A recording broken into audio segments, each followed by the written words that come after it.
Hi there, I'm Sloane. You ever get that sinking feeling, like you were the only one who didn't get the joke? Yeah, that was me. Standing alone on a crumbling dock, blindfold off, heart pounding, while my sister and her friends sped away, laughing. It was supposed to be a birthday prank. They called it a joke, I called it betrayal. But that wasn't even the worst part. The lie ran deeper. Legal documents forged in my name, my company stripped from me, and my own mother filing to declare me missing.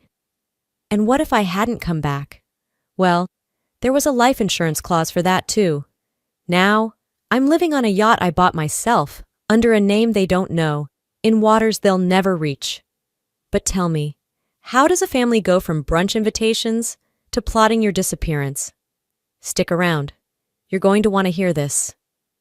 3 days before my 37th birthday, my sister Rowan sent me a text I hadn't expected in a decade. Hey, Maeve and I are putting together a little girls' trip. Just the three of us. No drama, promise. You in? The message was short, casual, almost like it was no big deal. Like we were a normal family who did normal things like spontaneous bonding weekends on boats.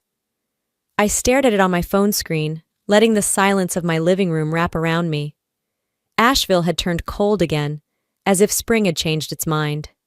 I sat on the edge of my couch, phone in one hand, my other hand still holding the spoon from my half-eaten yogurt. I should have said no. Every part of my gut told me this was off. But hope, that stupid, persistent thing, made me hesitate. It always came back around birthdays, like clockwork. Later that afternoon, I called my mom to feel things out. She answered on the second ring, voice syrupy sweet like always when she thought she was playing peacekeeper. "Oh, honey, I think it's lovely they're reaching out," Marion said, like we hadn't spent the last 4 years barely exchanging words. "Rowan just wants to reconnect. Let bygones be bygones. Family is family, Sloane." I could almost hear her smile through the phone, that practiced little condescending hum at the end of her sentences that always made me feel like a child asking for something unreasonable. I nodded silently, forgetting she couldn't see me. She continued. "She said you've been distant lately. I told her, give her a reason to come back in." That was the bait. The hook? An all-expenses-paid birthday weekend aboard a rented cruiser with my estranged sister, her socialite best friend Maeve, and a few of their carefully selected entourage. The kind of trip influencers post in curated Instagram carousels with captions like, "Unplugging with my girls, saltwater and soul talk." I responded to Rowan with a thumbs-up emoji. That's all she got from me. That night, I was at my mother's house, picking up an old duffel bag I'd stored there years ago, and Marion insisted I stay for dinner. It was just the two of us, her passive-aggressive praise for Rowan's maturity and growth marinating the air between mouthfuls of pot roast. Afterwards, I asked to borrow her laptop. Mine had bricked last week, and I needed to confirm a wire transfer for work. She waved me toward the den and told me the password hadn't changed. I opened the browser, expecting to find Facebook tabs or shopping carts filled with abandoned cardigans. Instead, an email thread caught my eye, still logged into Rowan's account. Subject line, GoPro angle check. Let's get her face when she realizes she's stranded. I clicked, breath catching in my throat as if I'd been slapped. Maeve had replied to the original message with a laughing emoji and a file attachment. "This test clip is gold. Can't wait to do it for real. I want to see her cry." There were more replies, strategizing how to spin the prank on camera, where to stash the GoPro, even details about pulling away in the boat, just far enough for me to panic a little but not actually die. My name was in every message. They called it a harmless reset. They joked about how it would put things in perspective for the clingy sister.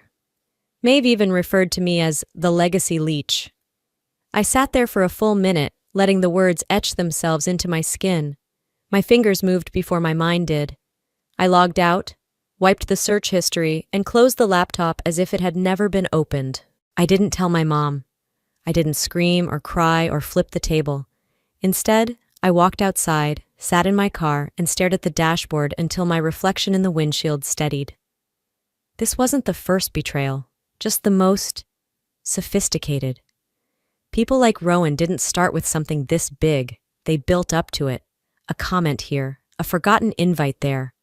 I'd spent years giving them the benefit of the doubt, chalking things up to different priorities or misunderstandings.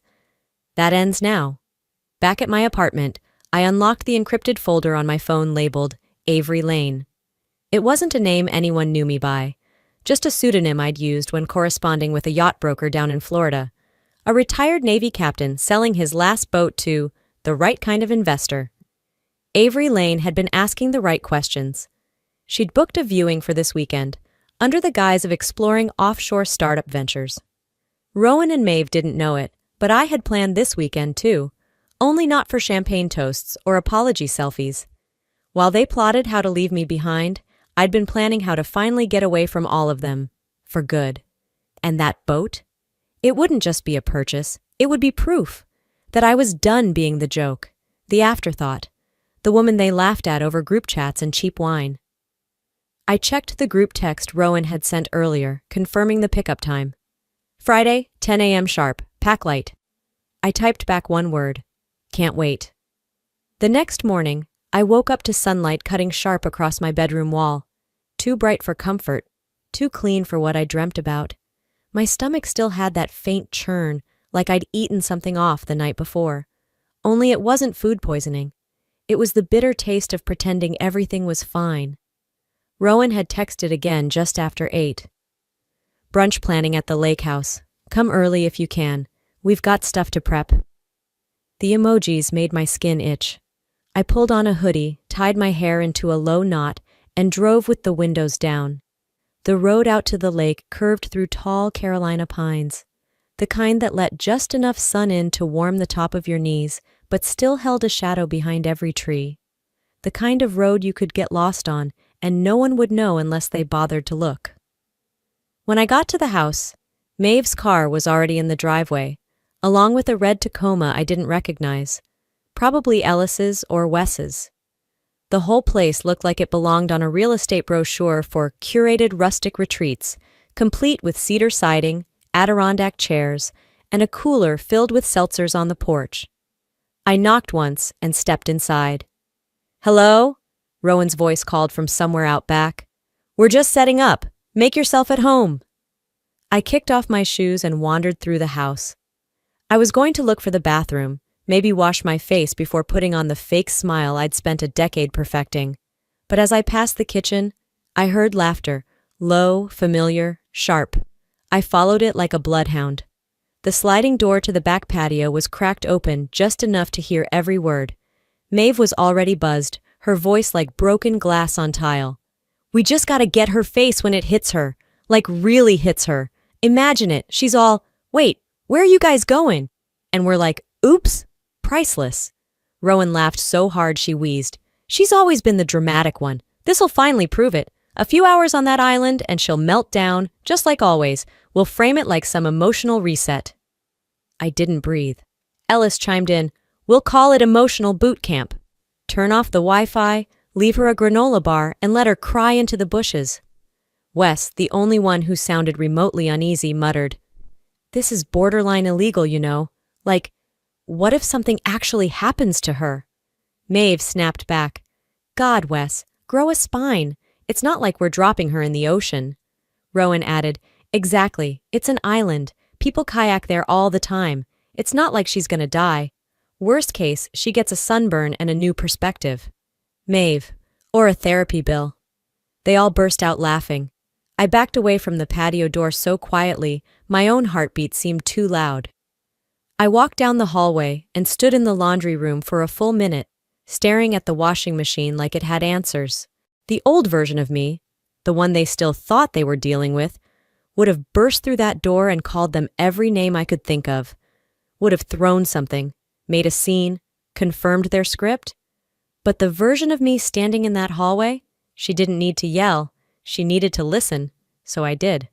I took a deep breath, rolled my shoulders back, and walked into the kitchen like I hadn't heard a word.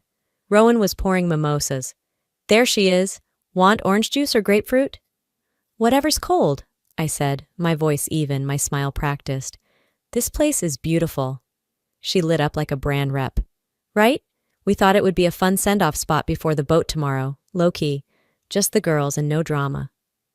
Maeve sauntered in, sunglasses on indoors like always. No cell service out by the island, by the way, she said, sipping her drink. Hope you're not too attached to your phone. I smiled. Might be good for me to unplug. Probably overdue. They laughed, pleased with my compliance.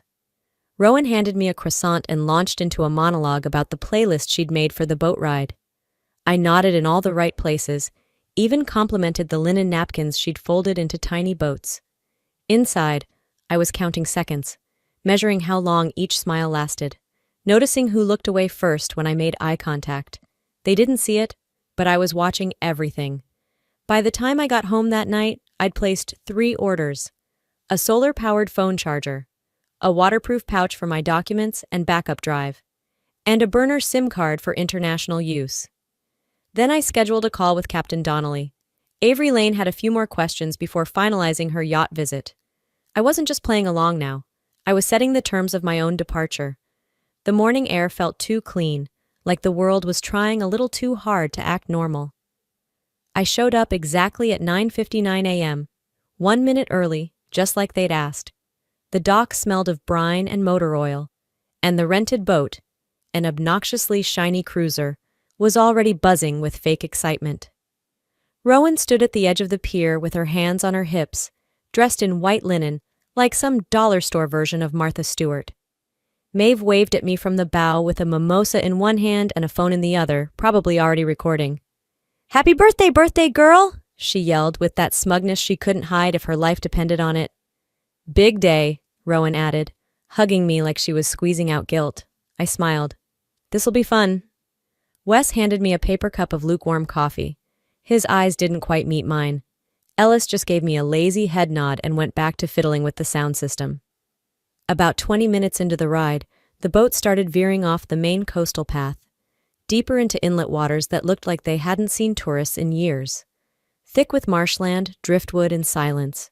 The kind of place Google Maps would call limited data available. Maeve leaned over the cooler, pulled out a small box, and grinned like a magician revealing her final trick. "For the birthday girl," she said, holding out a long, folded piece of fabric. It was silk, champagne-colored, soft. "A blindfold?" I asked, keeping my tone light. "For the surprise," she said, and winked. I held her gaze just a second longer than I should have. Then I turned to Ellis and handed him the scarf. "Tie it. Just don't muss my hair." He hesitated. "You sure?" "Positive," I said. "I trust y'all." The knot tightened at the back of my head. I could feel Ellis's fingers linger an extra moment like he wasn't totally on board. I played it cool. They spun me around once, twice. Gravel crunched under the tires. The boat had docked. The air changed, salty and still. I could smell sun-baked wood and weeds. Someone took my arm and helped me down. The ground beneath my shoes was hot, loose, unfamiliar. "All right, birthday girl," Rowan said, her voice high with artificial cheer. "Time to make a wish." The scarf came off. I was standing in front of a half-collapsed dock station with rusted signage and a weather-warped shack just barely standing. Behind me, the boat's engine revved. Maeve lifted her phone. "Smile!" Then, loud and clear, "See you when you find your way back!" They were laughing. Rowan, Ellis, Maeve. Laughing like kids who just egged a house. The boat peeled away, wake slapping against the pilings. And there it was. Sitting in the open cooler they'd left behind, beside a melting pack of seltzers and a half-eaten granola bar, was the GoPro. Still blinking, still rolling. The surprise wasn't a celebration, it was humiliation. Documentation. A keepsake. I didn't cry. Not even a tear. Instead, I stood still and let the sound of their laughter burn itself into my memory, like cigarette ash on skin. Then I walked. Behind the shack was a narrow path that led into a small thicket of trees. I moved quickly, knowing the boat would be out of earshot in under 2 minutes. Once I was hidden, I dropped my purse and went straight to work. Out came the solar charger, then the burner phone. I texted a single phrase to Captain Donnelly. "Location active. ETA confirmed?" His reply came within 60 seconds. 10 minutes, West Cove. While I waited, I took out the GoPro. It was still warm from recording. I played back the last few seconds. Maeve's voice was shrill, unmistakable. "She's gonna cry. You think she'll pee herself?" Ellis's laugh was sharp and ugly. Rowan's voice followed. Honestly, I hope she does. Might be the first real thing she's done in years. I rewound it, just to hear them say it again. Then I turned the GoPro off, wrapped it in a towel, and slipped it into the waterproof pouch. 8 minutes later, I saw the boat. It wasn't flashy like theirs. Captain Donnelly's vessel was old but solid, painted a dull gray that blended into the sea foam and shadows. He cut the engine halfway to shore and let it drift the rest of the way. I stepped out from the brush just as he threw a rope around a bleached stump sticking out of the sand. "Miss Lane?" he called out. "Right here," I answered. He offered his hand to help me aboard. "Everything go as planned?" I nodded. "Perfectly." As the island disappeared behind us, I pulled out the GoPro and replayed the audio one more time. "She's gonna cry." But I didn't. I smiled. Charleston's skyline came into view just after sunrise, low and uneven, like it had been held back on purpose. The city didn't try to impress you. It just existed, steady and still. That was exactly what I needed. Captain Donnelly didn't ask questions.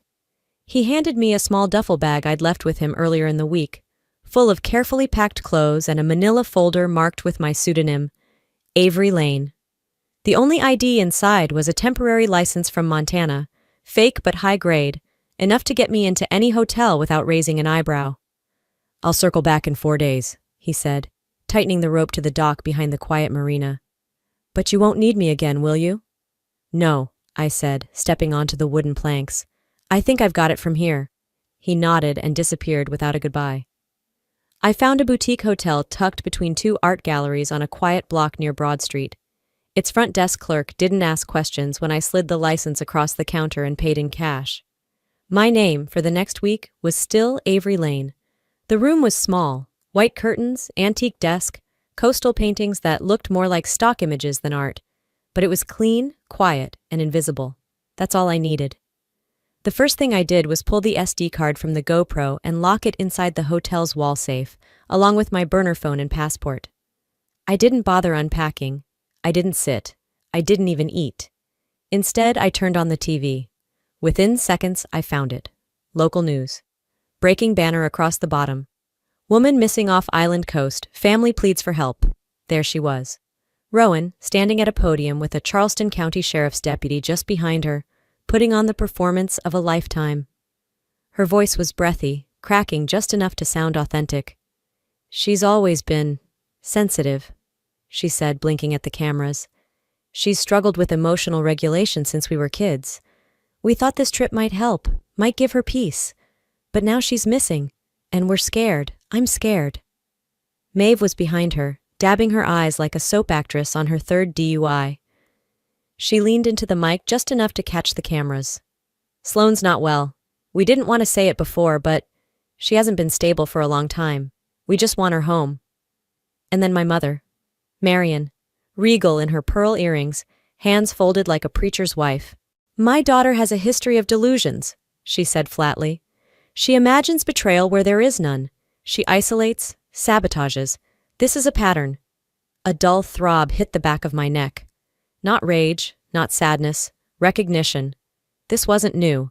This wasn't panic. This was the playbook they'd been using since I was 12. Every time I questioned them, every time I stepped out of line, they didn't yell. They rewrote the script. They called it concern. They called me unstable.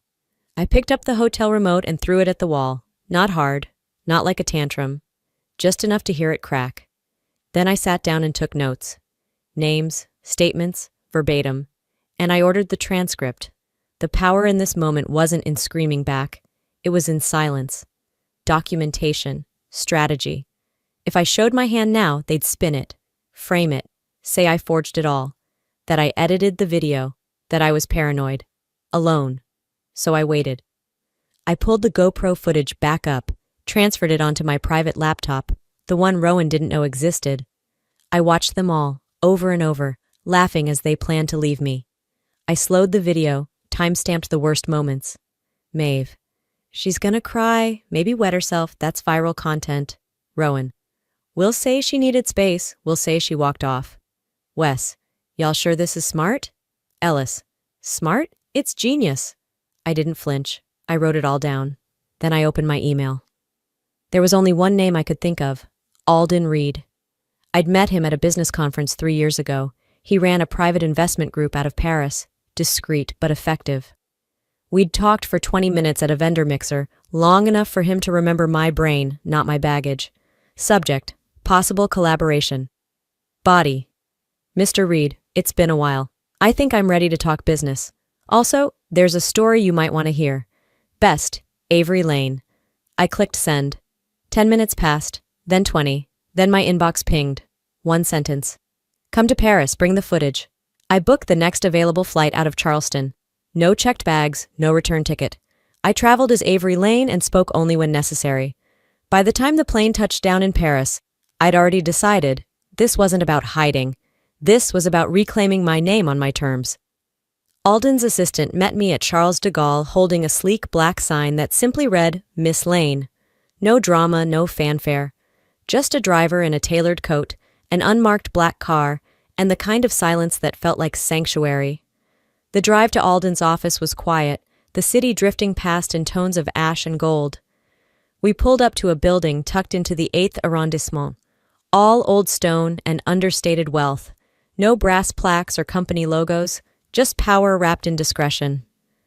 Alden waited in a private meeting room, lined with soundproof glass and minimalist decor. He didn't greet me with questions or pleasantries. He just gestured to the leather seat across from him. I sat, unzipped my bag, and placed the GoPro and 2 flash drives on the table. I'm not here for revenge, I said, locking eyes with him. This isn't evidence. It's insurance. I'm not trying to destroy them. I just refuse to let them destroy me. He studied me for a long moment. Understood, he said. Would you prefer espresso or wine? I almost smiled. Espresso, I replied. He poured it himself. We talked for 2 hours. He never asked about the past directly.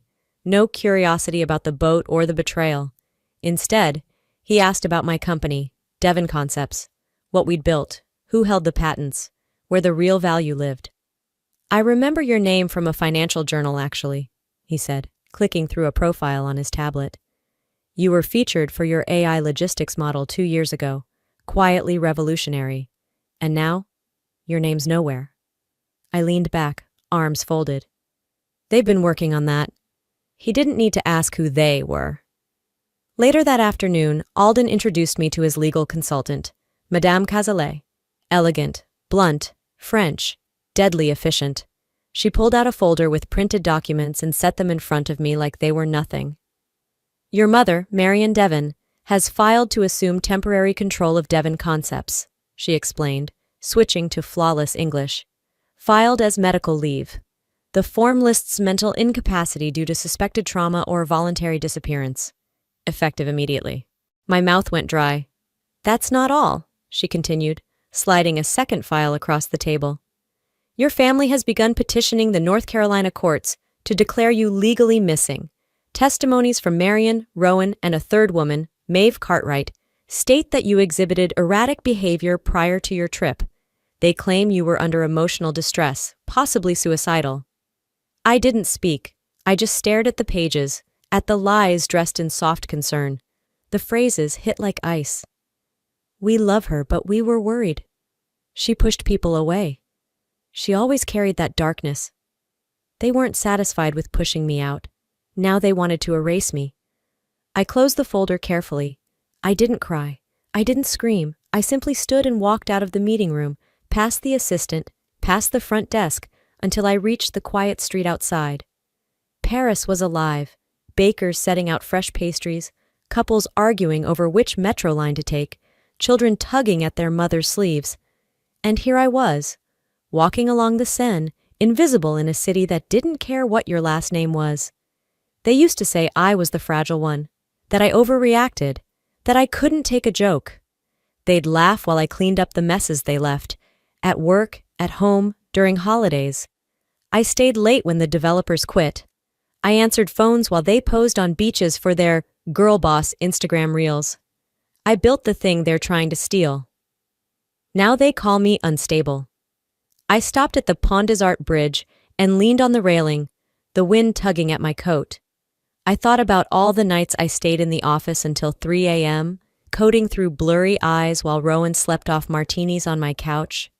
All the times I gave credit away because she needed the win more. And now she'd be sitting in my chair. But not forever. Back at the apartment Alden had arranged, a sleek two-bedroom loft with a view of the Eiffel Tower, I powered up the laptop and drafted an email to a discreet litigation firm in New York. Then I encrypted a second drive with the full GoPro footage and had it overnighted to my attorney of record, just in case. And then I wrote one final message, to Alden. Let them proceed. I'll respond in my own time. He called within the hour. What's your next move? He asked. I stared out the window.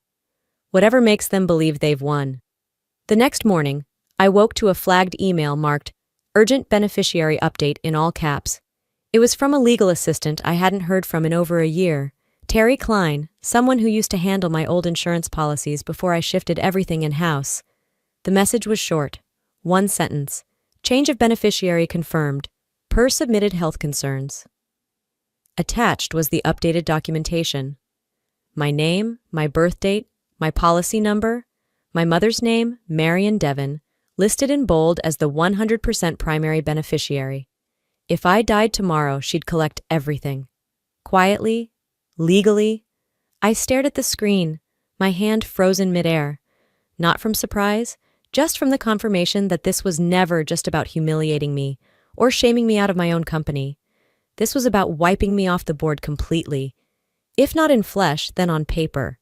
It wasn't some over-the-top murder plot. It was more elegant than that, more suburban. If I happened to stay gone, if I just wandered too far, got overwhelmed, stopped returning messages, the paperwork would already be in motion. The life insurance, the missing person filings, the mental health statements already on file. This wasn't control anymore. This was a soft erasure. I got dressed in silence, poured a black coffee I didn't finish, then picked up my secure phone and called someone I hadn't spoken to since last Christmas. Aaron, hey, I said. My voice was calm, too calm. I need to ask a question, off the record. There was a pause, then a cough on the other end.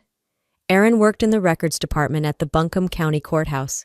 She was detail-oriented, allergic to confrontation, and used to be the kind of friend who'd bake you banana bread when your car got towed. Sloan, she whispered. Jesus, I didn't think I'd ever hear from you again. Are you okay? That depends, I replied.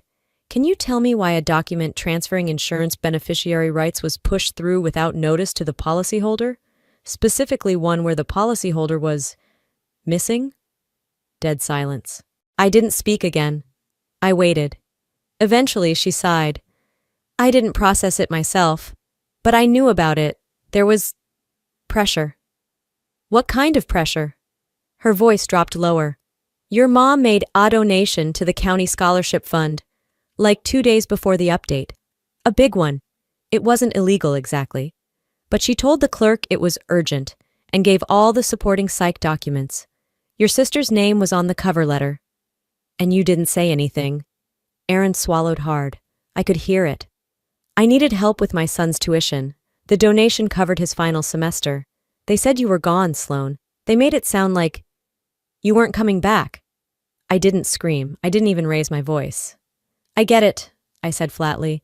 You chose survival. Sloan, I didn't mean... I understand, I interrupted, but I won't be calling again. I hung up before she could try to make me feel sorry for her. They weren't just silencing me now. They were buying people who used to love me. And they were using the same playbook I'd spent a lifetime learning, smiling, hugging, donating, while they tightened the noose. By noon, I was sitting with Alden's legal advisor again. This time I didn't hesitate. I want full documentation frozen, I said. No transactions in my name processed in the U.S. without my biometric confirmation. Notarized, facial scan, retinal, if needed. Consider it done, she replied, no hesitation. Then I pulled out the GoPro drive again. I need a clean breakdown of every bank transfer from Devon Concepts operating account starting 6 months before my birthday, especially family-related disbursements. They thought I wouldn't notice, I muttered half to myself. They forgot who wrote the budget code from scratch. She nodded without asking questions. By nightfall, I had a draft. An anonymous tip, constructed with surgical precision. The kind of thing you only learn how to build after years of watching others weaponize paper trails. Subject: fraudulent beneficiary claim on insured American citizen body. To whom it may concern, I am writing to alert you to a potentially unlawful change of life insurance beneficiary designation involving a high-value policy and a missing person report currently filed in North Carolina. Attached you will find a copy of the policy prior to modification.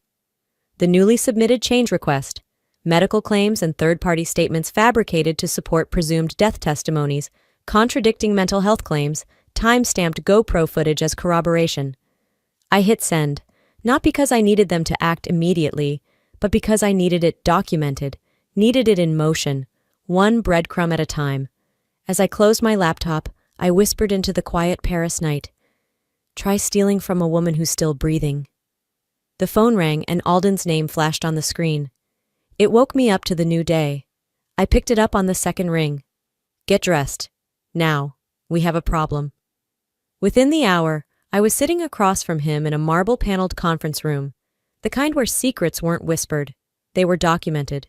He tossed a packet on the table. Legal documents, fresh filings. "They didn't even wait the full 30 days, he said flatly. "They've initiated the estate transition. If you're declared missing through the end of this month, everything, your shares, your rights, even your patents, passes to Rowan." My stomach didn't drop. It revolted. "Under what clause?" I asked. He flipped to the third page. "Recent amendment, 2 months ago, supposedly signed by you." I stared at the signature. It looked right, the loops, the slant, even the pressure points. But I had never signed it. Alden had already taken the next step. "I sent it to a specialist in Geneva. Digital forensics and handwriting analysis. I didn't want to come to you without proof." I folded my arms, biting back the rage tightening in my chest. "And?" He slid another report across the table. Forged, crafted using a machine learning program trained on my older documents. Enough to pass surface-level scrutiny, but not enough to escape detailed verification. "They didn't just want your company," Alden said, voice low. "They built a reality where you were never coming back. They planned the whole thing like a merger, a death merger." I nodded slowly, my fingers curling into my palms. "Then it's time I returned to the land of the living." We launched Phase 1 that afternoon. Not a lawsuit, not a press conference, just a leak. An encrypted folder sent to a financial blogger in New York known for his clean hands and sharp claws. He'd exposed corporate tax fraud rings and brought down a hedge fund CEO. Subject line: "Heiress declared dead while still breathing?" Within 24 hours, the blog was everywhere. Reddit, Twitter, Business Insider. The story moved like wildfire, fueled by equal parts shock and morbid curiosity. Devon Concepts stock took a dive. Investors demanded explanations. Board members called emergency meetings. And through it all, I stayed quiet. Because silence, used correctly, is the loudest weapon of all. But behind that silence, I worked. I assembled every ex-employee Marion had fired without cause, found the junior analysts Rowan had publicly humiliated. I gave them NDAs to shred and voices to use. I collected names, timelines, payout schedules, pieced together a flowchart of nepotism and fraud that made my island exile look like a warm-up act. I didn't need revenge. I needed the truth documented. They wanted a ghost. I'd give them a witness stand instead. The day the story peaked at number 3 on Apple News, Alden's phone rang. He answered, cool and clipped. "Rowan?" A pause. "No, I'm not surprised." Another beat. Then he looked at me and smiled slightly. "She's alive, and she's ready." Alden didn't have to tell me twice. I packed my bag that night, not because I was nervous, but because I'd waited long enough to face them. Letting people like my mother twist the narrative wasn't strategy. It was a warning. And I was done warning. The Atlantic Meridian boardroom in Manhattan had walls the color of fog and chairs that swallowed your spine. I wore navy slacks, a silk blouse that didn't wrinkle under pressure, and a face that told no stories. Rowan was the first to notice me. Her jaw slackened just enough to see the panic flicker in her eyes. Maeve nearly dropped her phone. "Marion?" She stood up like she might faint. One hand to her chest, the other reaching for me. "Sweetheart," she breathed, voice trembling. "We didn't know you were alive." I cut her off before she could perform her Oscar reel. "Then you shouldn't have already spent the money." Alden cleared his throat. "Let's begin." He slid a leather folder across the table. Inside were certified copies, every forgery, every backdated memo, every transfer. My signature, but not mine. My authority, but illegally invoked. I waited until the murmurs from their legal reps stopped. Then I pressed play on the GoPro footage. Shortened, clean, sharp. Maeve's voice cackled from the speakers. "She's gonna cry. Maybe wet herself." Rowan chimed in. "We'll say she had a breakdown, just walked off." Laughter, then silence. No one at that table could speak. "Are you all out of words now?" I asked, not cruelly, just finished. Marian's face twisted. "That was private, family talk. You've always been so dramatic." Maeve was already whispering to her attorney, trying to shield herself. "I thought it was just a prank. I didn't know—" Rowan snapped. "Don't turn on me, Maeve. This was your idea." Alden raised a hand like a judge calling order. "Let's be clear. Miss Devon is here because all of you lied to the court, committed document fraud, and actively tried to claim her estate while she was alive. You don't get to plead confusion now." I leaned forward slightly. "This isn't about payback. It's about memory. Mine's working just fine." By mid-afternoon, the formalities were done. Rowan was removed from the Devon Concepts Board, effective immediately. Marian's public image cratered. Between leaked clips and internal whistleblowers, her consulting contracts dissolved overnight. Maeve's makeup brand issued a statement cutting ties with her. One of her sponsorships pulled all content within the hour. And me? I issued one press statement. "I'm alive, and I remember everything." I didn't feel triumphant walking out. I didn't want to cry or scream or celebrate. I just felt quiet. That night, I wandered alone through the city. My heels echoed against stone, drowned out by taxis and distant sirens. Justice didn't feel cinematic. It felt like walking out of a tunnel and realizing the sky was still above you. Always had been. At the hotel, I texted Alden. "I need 1 more week before Paris. Just time." His reply was immediate. "Take all you need." I unpacked only one thing, my old leather journal, the one I used to scribble business pitches and dinner receipts. I flipped it open and wrote on the first clean page, Chapter 1, I survived. Now I decide what living really means. A week later, I returned to Paris. The city greeted me the same way it had the first time, unconcerned, unimpressed, beautifully indifferent. But this time, I wasn't the woman hiding in its shadows. I walked through the courtyard of my apartment building with purpose, boots clicking against old stone, the late afternoon light casting long slashes of gold across the floor. Alden had left a bouquet of irises on the kitchen counter, my favorite. No note, just a folded card with 5 words scrawled in fountain pen. "There's power in walking away." I stood in the quiet. No ticking clocks, no footsteps upstairs, no echo of anyone's opinion but my own. My old self would have filled the silence with music, or emails, or someone else's voice. I let it be empty, peacefully so. I opened my journal to the second page. Now I begin. The yacht waited at Port de l'Arsenal. I named her the Marrow, after a line I once underlined in a book I read during my worst year. Live deep and suck out all the marrow of life. She wasn't flashy, sleek, simple, self-sufficient, solar-equipped, radar-shielded, registered under an LLC no one in my family would recognize. I didn't need a crew. I needed distance. I needed sea. I took her out at dawn. The engine hummed beneath me, gentle as breath.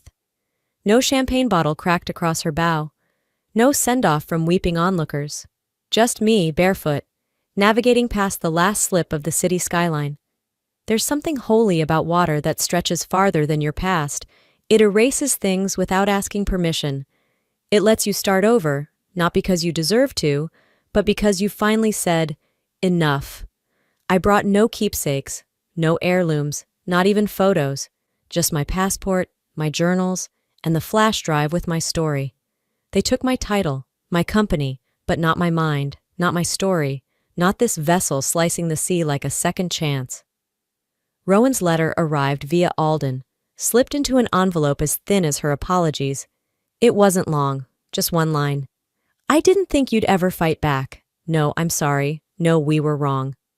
I read it twice, then tucked it into a wooden box on the yacht labeled Unsent Correspondence, right next to old family birthday cards, contracts I never signed, and the boarding pass from the day they left me behind.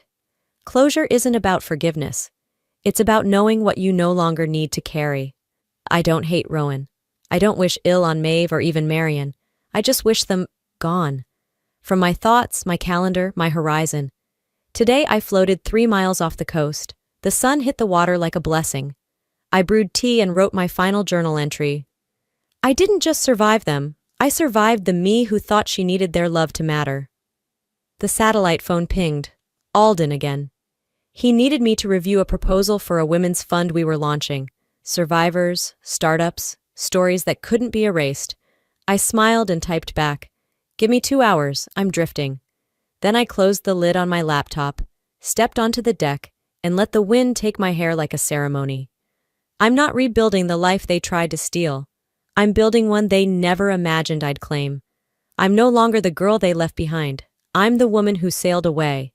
Absolutely. Here is a heartfelt, culturally resonant ending that fits the tone of the full story and seamlessly encourages audience reflection and interaction. Before I close this chapter completely, let me say something. Not as the woman who sailed away, but as someone who once stayed too long waiting for an apology that never came. If you're watching this and you've ever felt like the joke, the afterthought, the one they thought wouldn't fight back, please hear me when I say, you are allowed to walk away. You are allowed to heal in peace. You are allowed to rewrite your life without permission. Family isn't defined by blood. It's defined by behavior. And sometimes the bravest thing you'll ever do is let go of the people who were supposed to love you, but couldn't. Don't wait until they break you to realize you've always had the power to leave. I didn't get justice by screaming louder. I found peace by becoming someone they couldn't predict or control. So now I turn to you. What would you have done on that island? Would you have waited for them to come back? Or would you have built your own boat? Let me know in the comments. Type 1 inch if this story touched you, or share where you're watching from. And if this wasn't your thing, I still want to hear why. I read every message. Your story matters too. And if this hit home, even a little, go ahead and subscribe to the channel. We tell real stories here, raw ones, healing ones, stories that remind you you're not alone. The next chapter could be yours, and I'd be honored to help you tell it.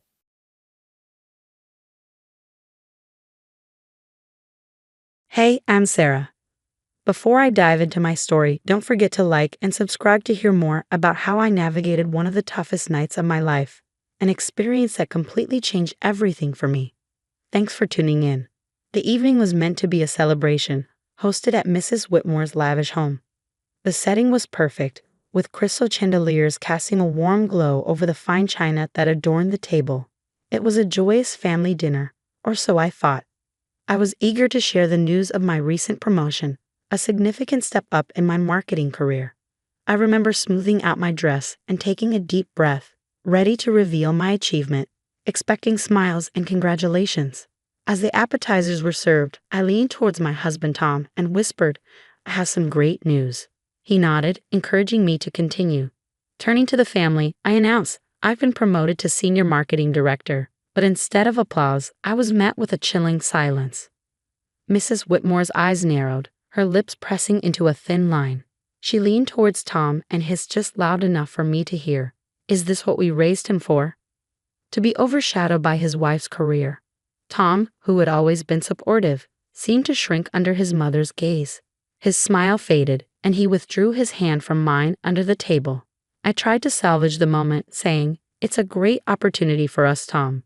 The raise is substantial," but Mrs. Whitmore cut across the table, her voice dripping with disapproval.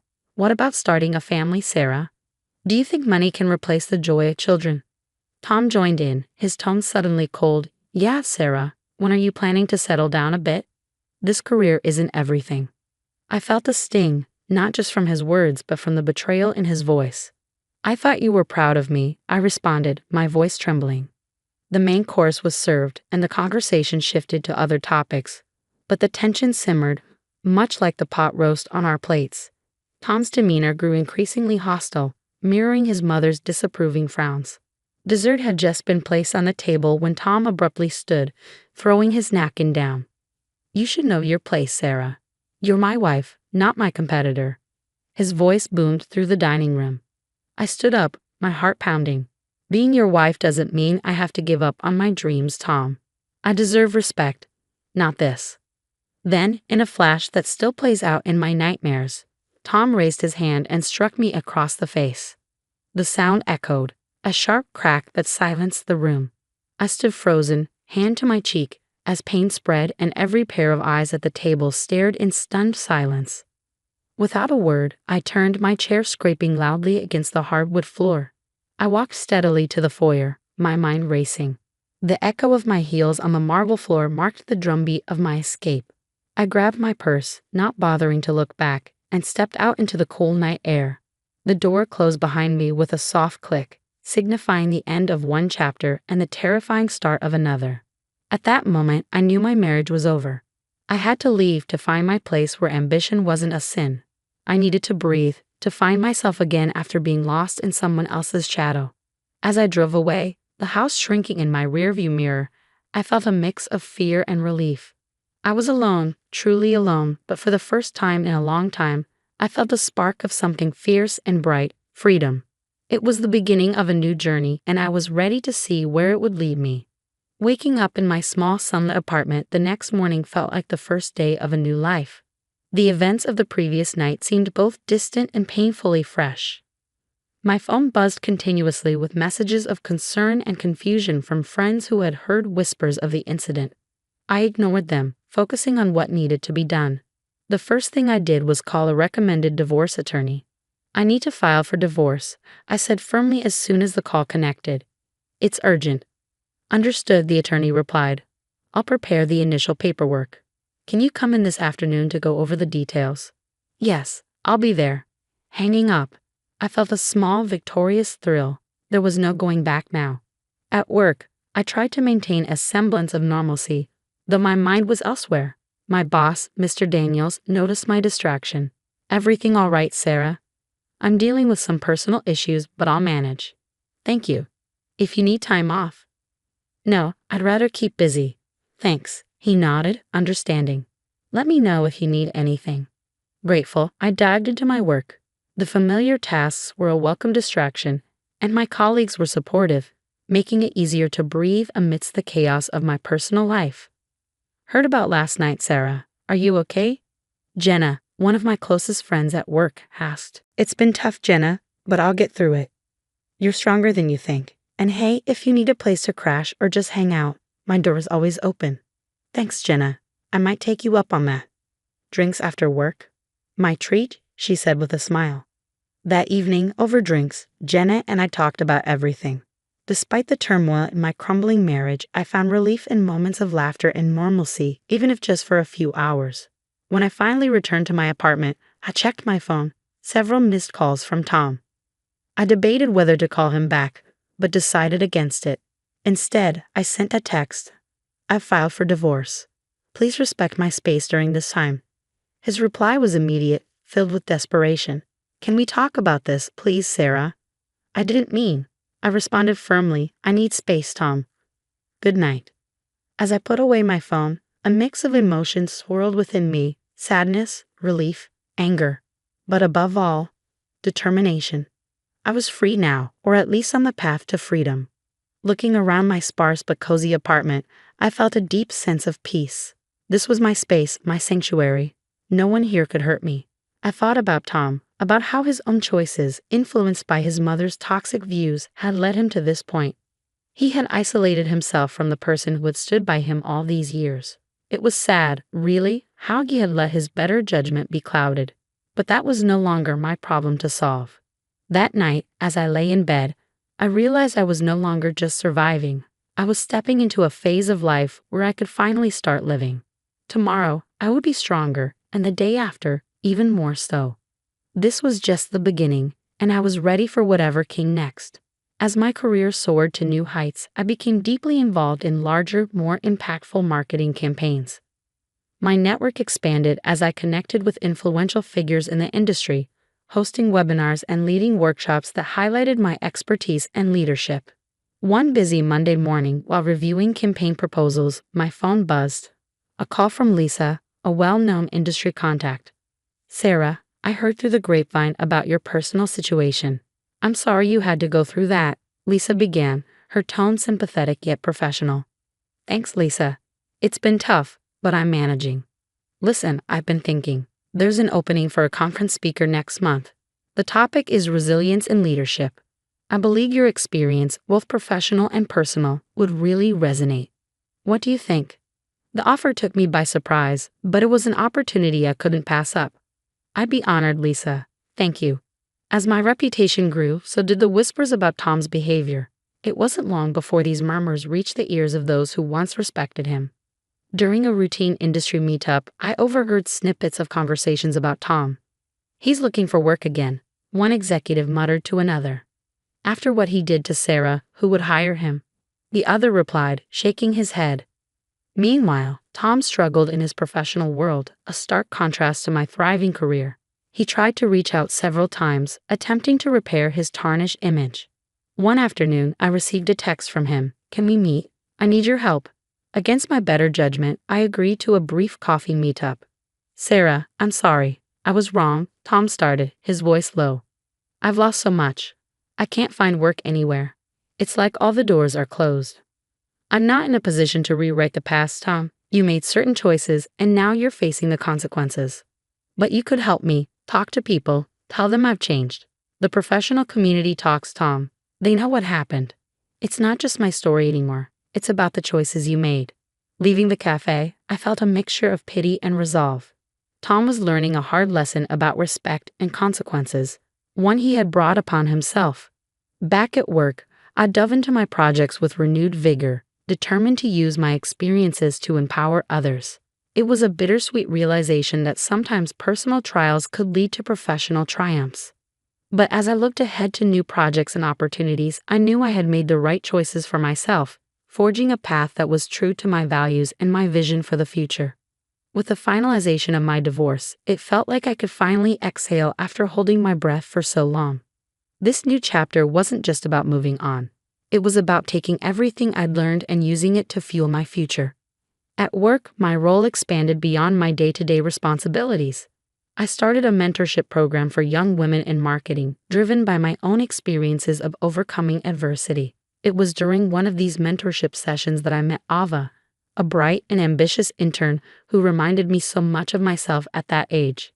During one of our mentorship sessions, Ava looked at me with curiosity in her eyes, her notebook ready. "Sarah, how do you handle criticism, especially from those who think you don't belong?" I smiled encouragingly. "You listen, you learn, and then you let your work speak for itself. Never let anyone's doubt become your reality. Use it as fuel to push harder." Ava nodded, scribbling down notes. "And what if it's really tough?" she asked. "Then you reach out. Lean on your network, find mentors, and never be afraid to ask for help." "We're stronger together," I emphasized. The mentorship program wasn't the only highlight of my life.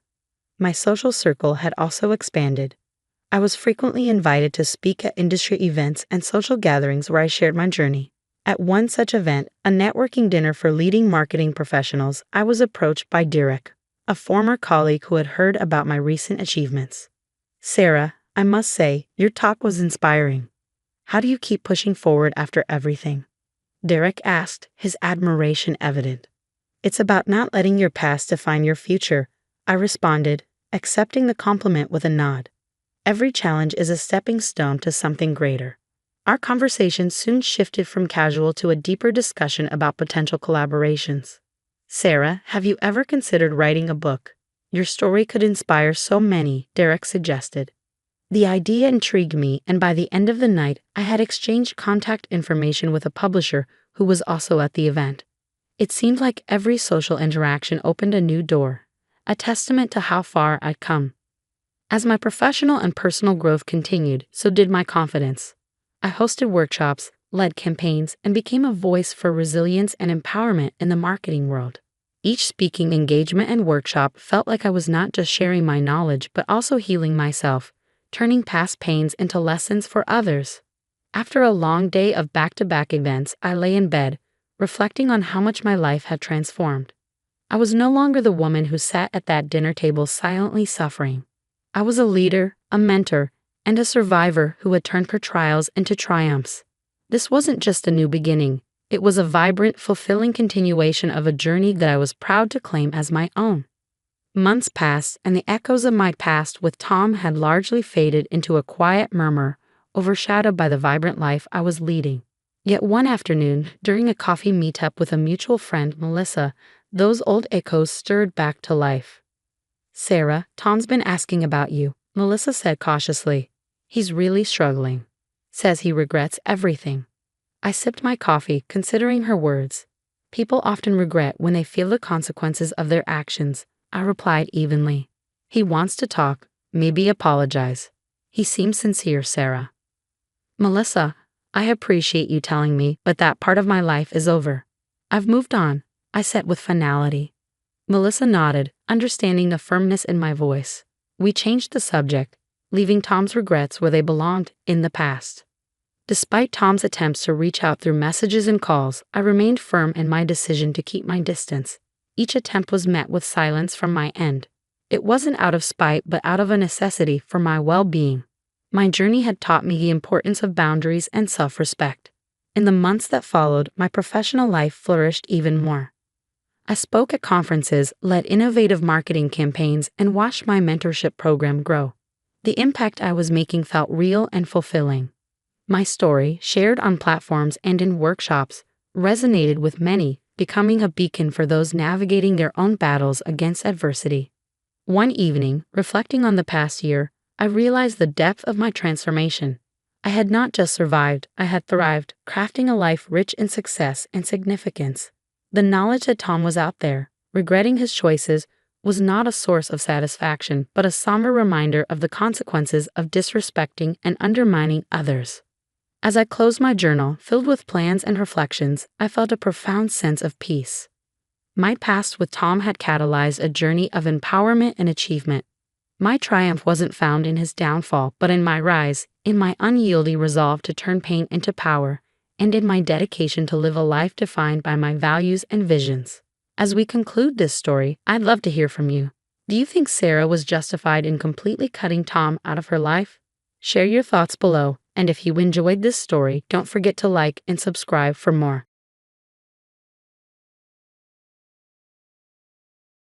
Hey, I'm Daniel. Before I get into the mess with my living situation, make sure to like and subscribe to stay in the loop for more stories like this. Living in one half of a duplex might seem convenient, especially when your landlords are your own parents. But trust me, it's not as cozy as it sounds. I'm Daniel, a software engineer, and I've been grinding away at my job, pushing code and beating deadlines. My hard work paid off, and I landed a hefty promotion. You'd think that would be a good thing, right? Well, that's when things took a turn. On the other side of the duplex lives my sister Lucy, sweet enough, but she hasn't held a job in, well, forever. And yet, she stays rent-free, no questions asked. The day I got my promotion, I was still buzzing from the news when I had dinner at my parents' place. "So, Daniel, your mom and I have been talking," my dad started, passing me the mashed potatoes like it was just another casual chat about the weather. "Aha," I said, waiting for the news as I forked a heap of potatoes. "With this new promotion, we think it's fair if you start paying double the rent you've been paying. It'll help cover more of the household expenses." I nearly choked. "Double? Just because I got a raise?" My mom chimed in, wiping her hands on her apron. "It's only fair, honey. You're making more, and we figured you wouldn't mind contributing a bit more to the house." A bit more? It felt like they wanted me to fund the entire household. "What about Lucy?" I asked, trying to keep my voice steady. "Is she going to start paying rent too?" "That's different, Daniel," Dad said, his tone final. "Lucy's situation isn't as stable as yours." Stable. Right, because working hard and earning your keep apparently makes you a prime candidate for family exploitation. The rest of the dinner blurred by in frustration. I retreated to my side of the duplex, my mind racing. The walls, which I'd once found charmingly thin, now felt suffocating. A couple of days later, Lucy dropped by.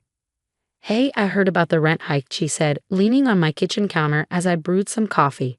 "That sucks, but I mean, can't you afford it?" "It's not about affording it," I replied, handing her a mug. "Don't you think it's unfair that you live rent-free while I'm supposed to pay double just because I got a raise?"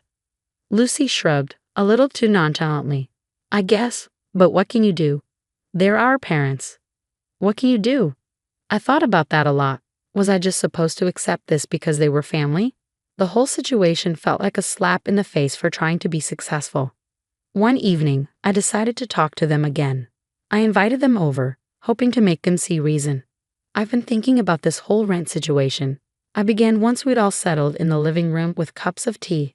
"We appreciate you being understanding," Mom said with a smile. "Understanding? More like being walked over." "Actually, I don't think I am understanding," I countered.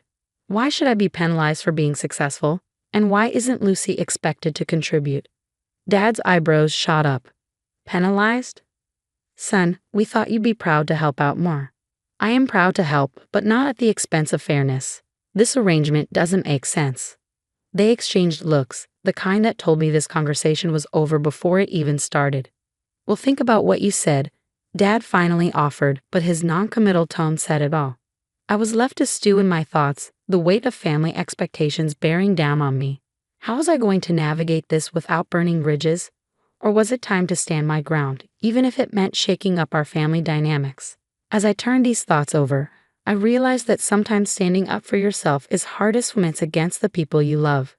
But maybe it was time they saw me not just as a successful son, but as someone worthy of the same respect and fairness they showed my sister. "Daniel, why can't you just accept it? You've got the money," Lucy said, her words grating on me as we sat across from each other at the small kitchen table. It was late, but this conversation couldn't wait.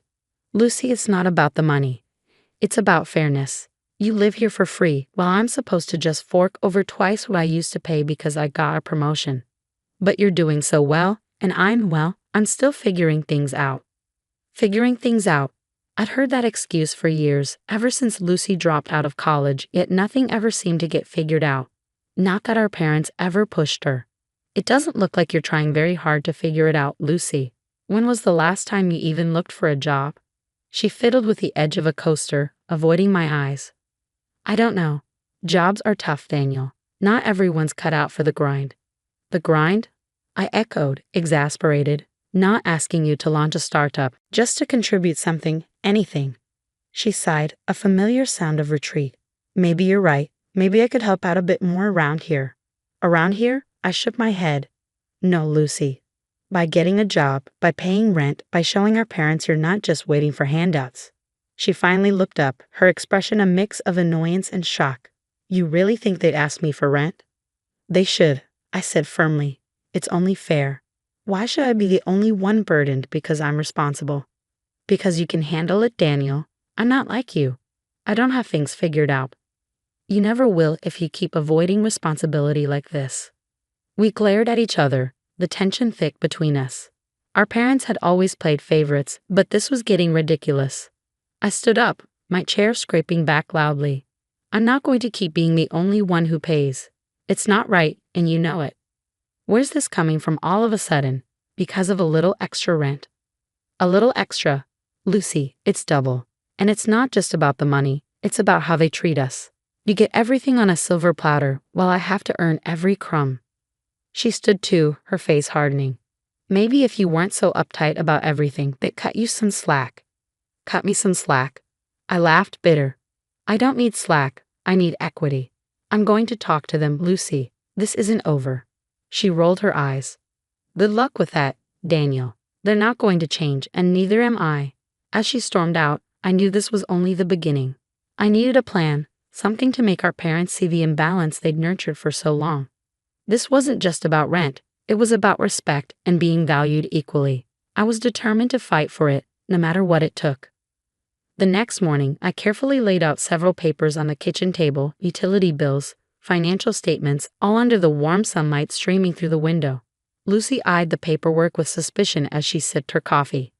Daniel, what are you doing with all that? Just checking some numbers, making sure everything adds up. You'd be surprised how often it doesn't. I handed her a sheet showing discrepancies in how expenses were shared. Look at this. I'm paying way more than half, Lucy, and I don't even use more than you do. She scanned the document, her brow furrowing. I had no idea. And that's just the start. Look at this. I handed her another paper, a breakdown of maintenance expenses, again unfairly distributed. There's a pattern here, Lucy, and it's not just about us. It's about how they're managing everything. Lucy was silent for a long moment, the realization dawning on her. So, what are you saying? I'm saying maybe it's time we both stood up for a fair deal, and that starts with you getting a job. Her eyes widened. Me? Where would I even start? Yeah, you. Look, I found some job listings that might suit you. I slid a printed list across to her. Barista, bookstore clerk, receptionist, entry-level stuff. But it's a start. She looked at the list, then back at me with a mix of apprehension and something like respect. You think I can do this? I know you can, Lucy. You just need to try. Show them you're capable, and maybe they'll see things need to change. For the next few weeks, I helped Lucy prep for interviews, redo her resume, and even practice answering typical job questions. It was strange being in this role with her, but it felt like we were finally on the same page. Meanwhile, I kept collecting evidence, every receipt, every bill. I even started a spreadsheet documenting everything in excruciating detail. It was tedious but necessary. If I was going to confront our parents, I needed indisputable proof. The day Lucy landed a job at a local cafe, I felt a twinge of pride and relief. She came home with a bounce in her step that I hadn't seen in years. I got it, Danielle. I actually got it. That's amazing, Lucy. See? I told you you could do it. She grinned, and for a moment, it felt like we weren't just siblings at odds, but allies. So what's the next step? She asked. Now we sit down with them together. We lay it all out, the job, the finances, everything. She nodded, her expression serious. Let's do it. That evening we gathered in the living room, the air thick with anticipation. Our parents looked confused, perhaps a little worried, as we presented our findings. Mom, Dad, we need to talk about the rent and the bills, and about treating us fairly. I laid out the papers, each one a silent testament to the skewed balance that had governed our lives for too long. Lucy sat beside me, her presence a show of support.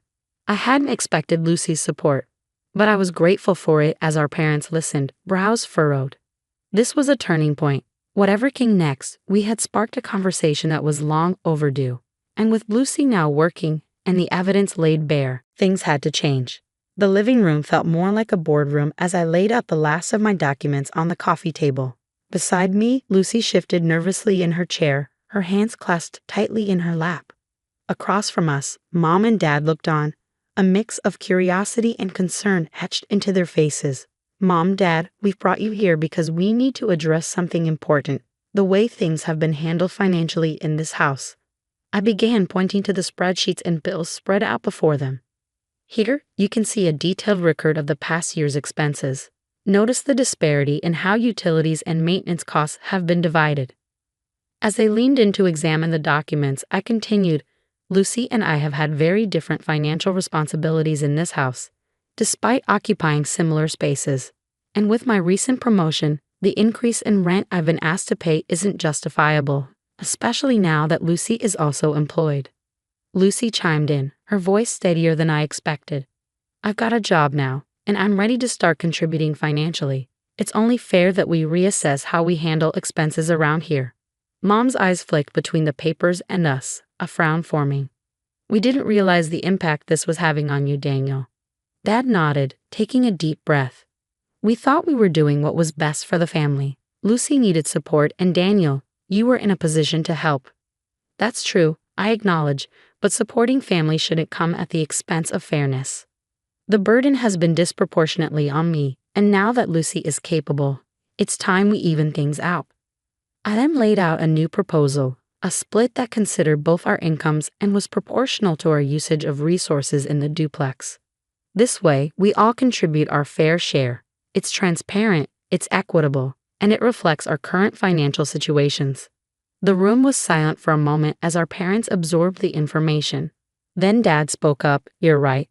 We let our concern for Lucy cloud our judgment. It wasn't fair to you, Daniel." Mom reached across the table, her hand touching mine. "We're sorry, honey. We just wanted to make sure Lucy was okay. But we see now that we weren't being fair to you." I squeezed her hand, feeling a weight lift from my shoulders. "Thanks, Mom. I appreciate that. All I want is for us to feel like we're all being treated equally." Lucy added, "And I'm going to make sure I pull my weight. It's time I step up and show that I can handle more responsibility." "We'll implement these changes immediately," Dad declared, looking at the proposed numbers. "And going forward, let's keep this dialogue open. If there's an issue, we talk about it as a family." The meeting ended with a sense of closure and a plan for moving forward that we all agreed on.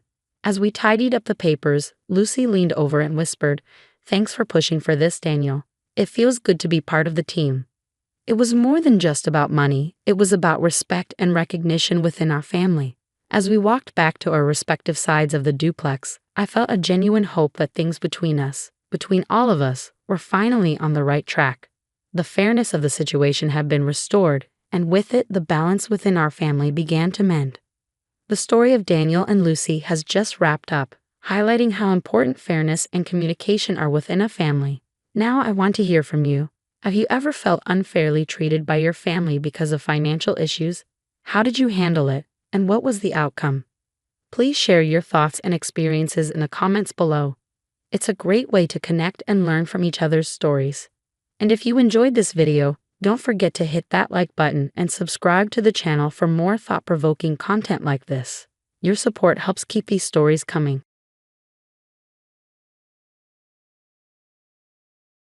Hey, I'm Mike, a 34-year-old soon-to-be father.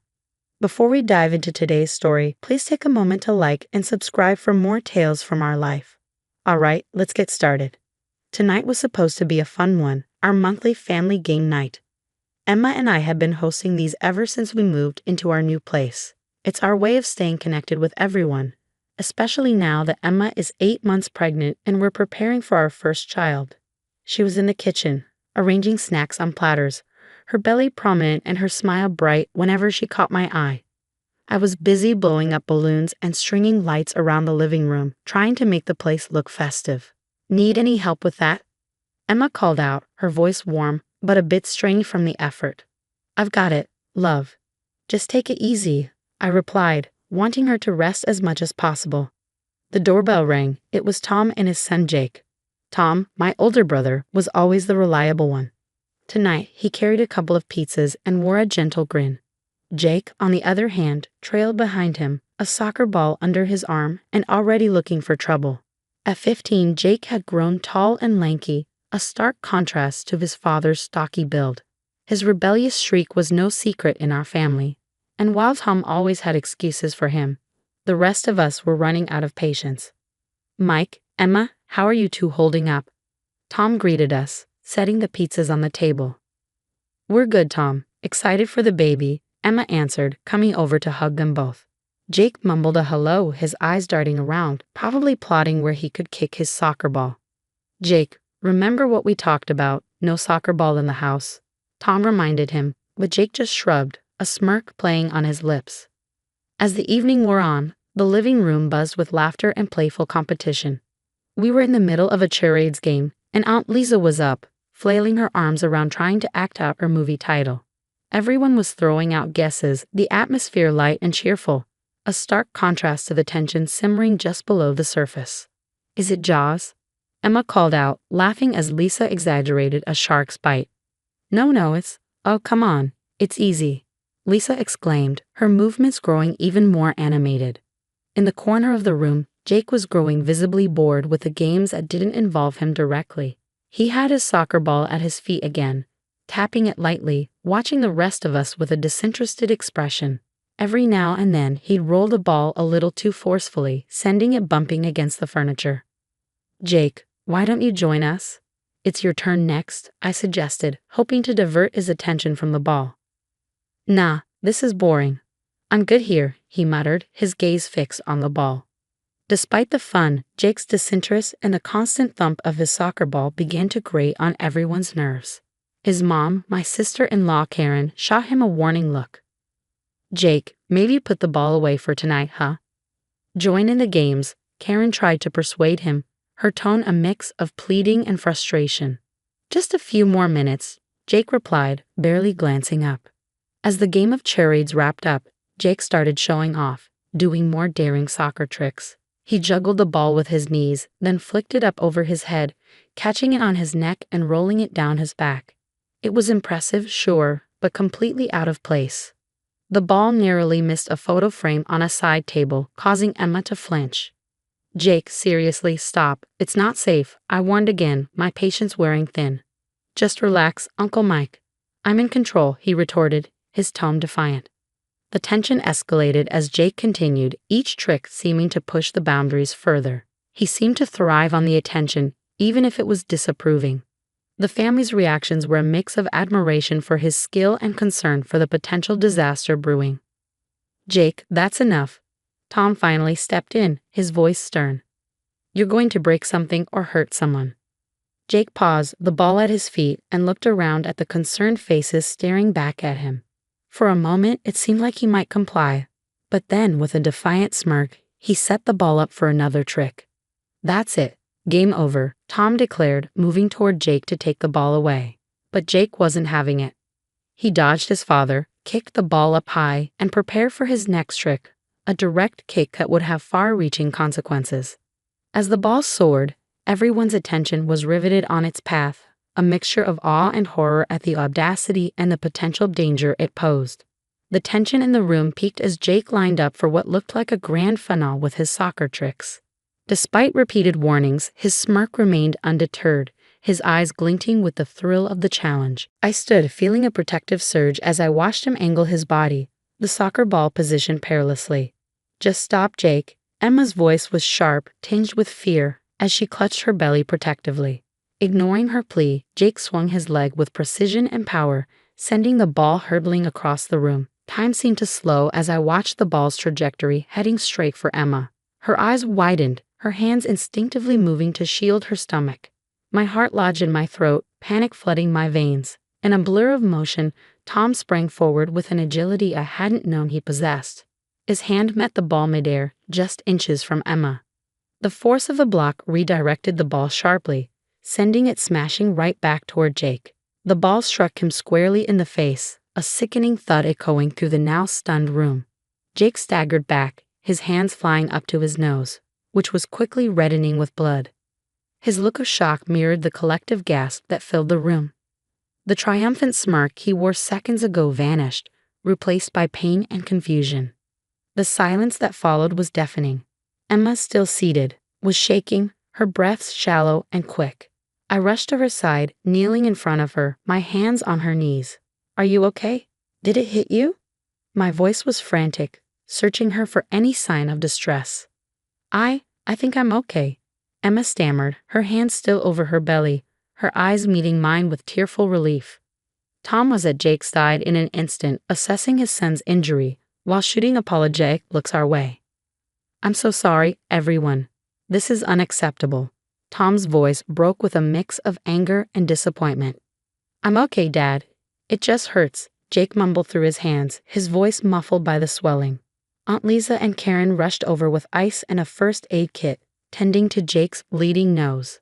The concern for Emma and the shock over the incident melded into a palpable tension that filled the space with unease. Tom, now holding a cold compress to Jake's nose, looked up, his expression grave. This isn't over. We're going to talk about this at home. Seriously talk, he stated, his gaze stern on Jake, who nodded, wincing. The remainder of what was supposed to be a joyous family gathering shifted dramatically. Conversations were hushed, the laughter gone, replaced by worried whispers and shaken heads.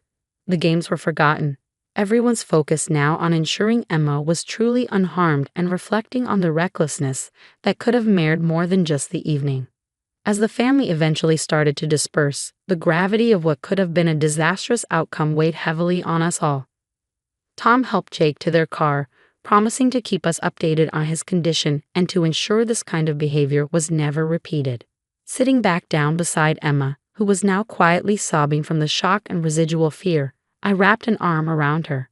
The night was a stark reminder of how quickly joy could turn to potential tragedy, all from a moment's recklessness.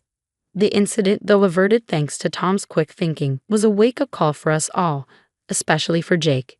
The days following the game night incident were filled with reflection and serious conversations.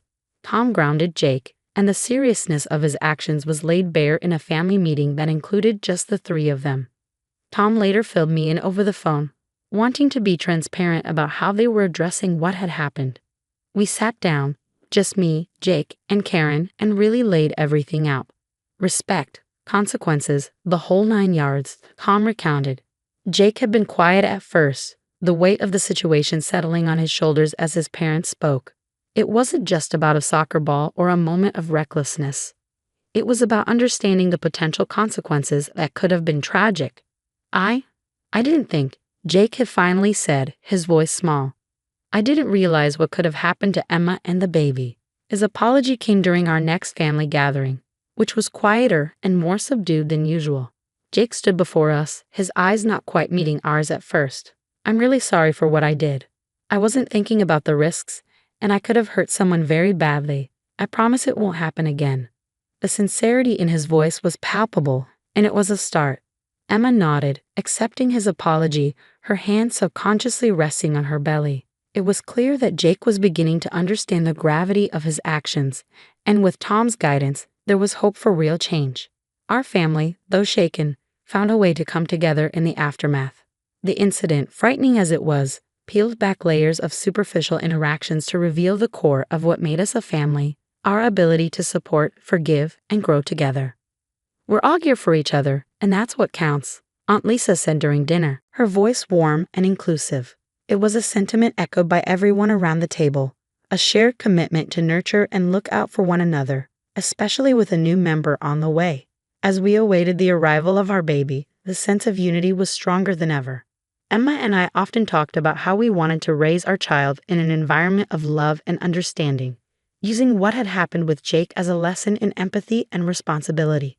The final weeks before the baby's arrival were filled with preparations and anticipation. Our home, once the scene of a near disaster, now buzzed with positive energy and the promise of new beginnings. Emma decorated the nursery, and I put together the crib, each stroke of the paintbrush and turn of the screwdriver solidifying our readiness to welcome our child into the world. Looking back on that night, it was a stark reminder of how quickly things could change, but also of how deep our family's roots ran.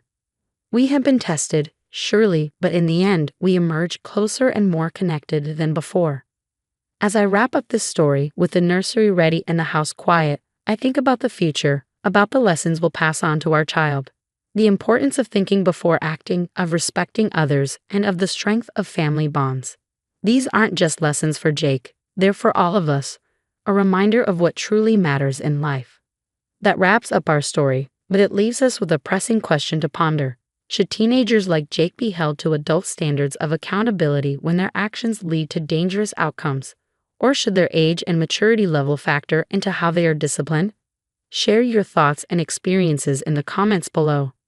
If you enjoyed this story and the discussion it sparked, please like the video and consider subscribing to our channel for more engaging content like this. Your support helps us continue these conversations and connect with more stories.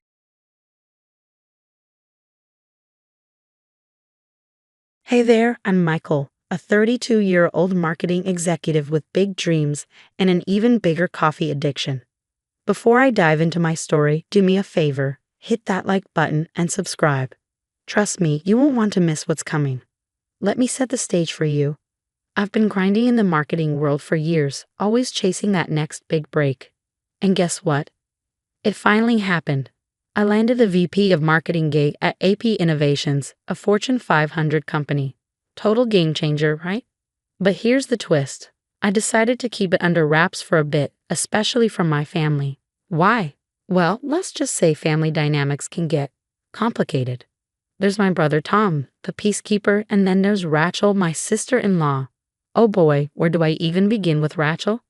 Still chasing that promotion, Michael? She'd say at family gatherings, her voice dripping with fake sweetness.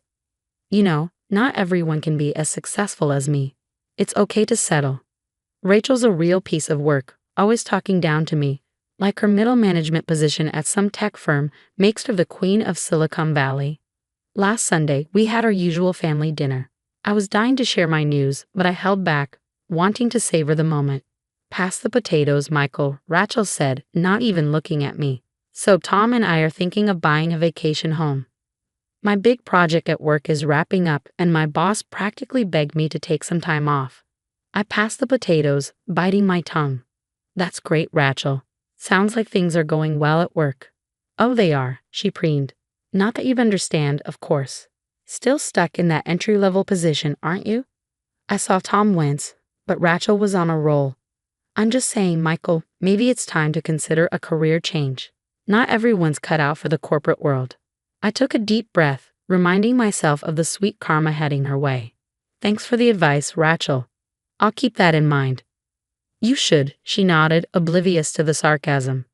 You know I could put in a good word for you at my company. We always need people in the mailroom. The table fell silent. Even my parents looked uncomfortable. That's thoughtful of you, I managed, stabbing a piece of broccoli with more force than necessary. As dinner dragged on, Rachel dominated the conversation with tales of her work triumphs and thinly veiled jabs at my career. All the while, I sat there, the secret of my new position burning a hole in my pocket. Later, as I helped Mom with the dishes, she gave me a sympathetic look. Don't let Rachel get to you, honey. Your time will come. If only she knew. I smiled, thinking about my first day at Apex tomorrow. Thanks, Mom. I have a feeling things are about to change. As I drove home that night, I couldn't help but grin. Rachel had no idea what was coming. Sometimes the best revenge is served cold, or in this case, with a piping hot cup of karma. Monday morning rolled around, and man, was I pumped.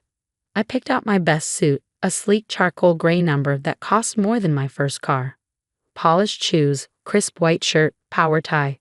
I looked like $1,000,000 and felt like it too.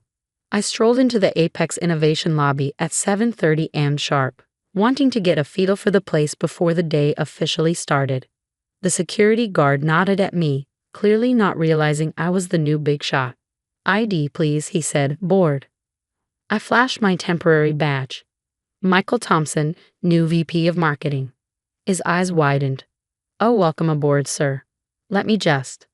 But before he could finish, a whirlwind of designer perfume and clattering heels burst through the revolving door. I'm late. I turned and time seemed to slow down. There was Rachel, hair flying, clutching a massive cup of coffee and a stack of folders.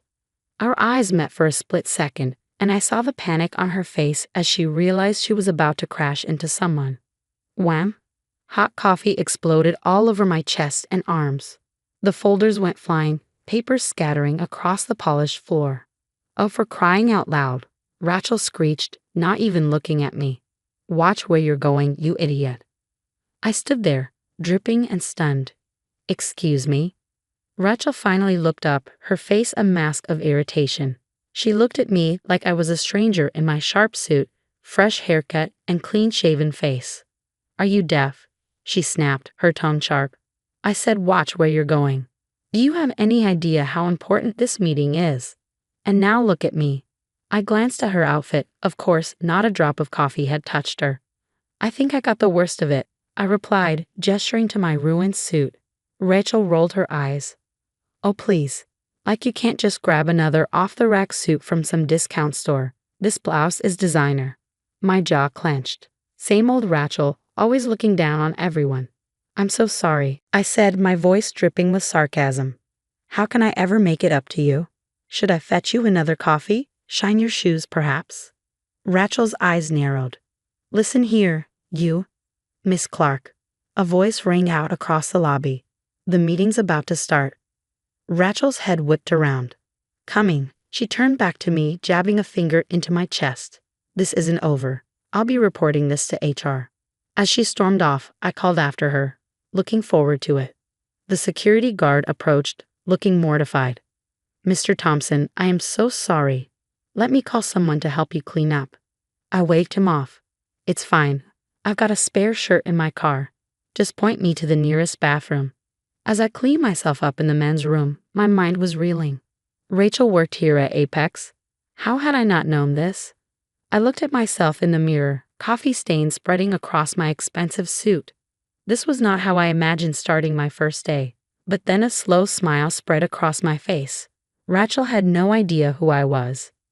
No idea that her little temper tantrum had been directed at her new boss. Oh, this was going to be interesting.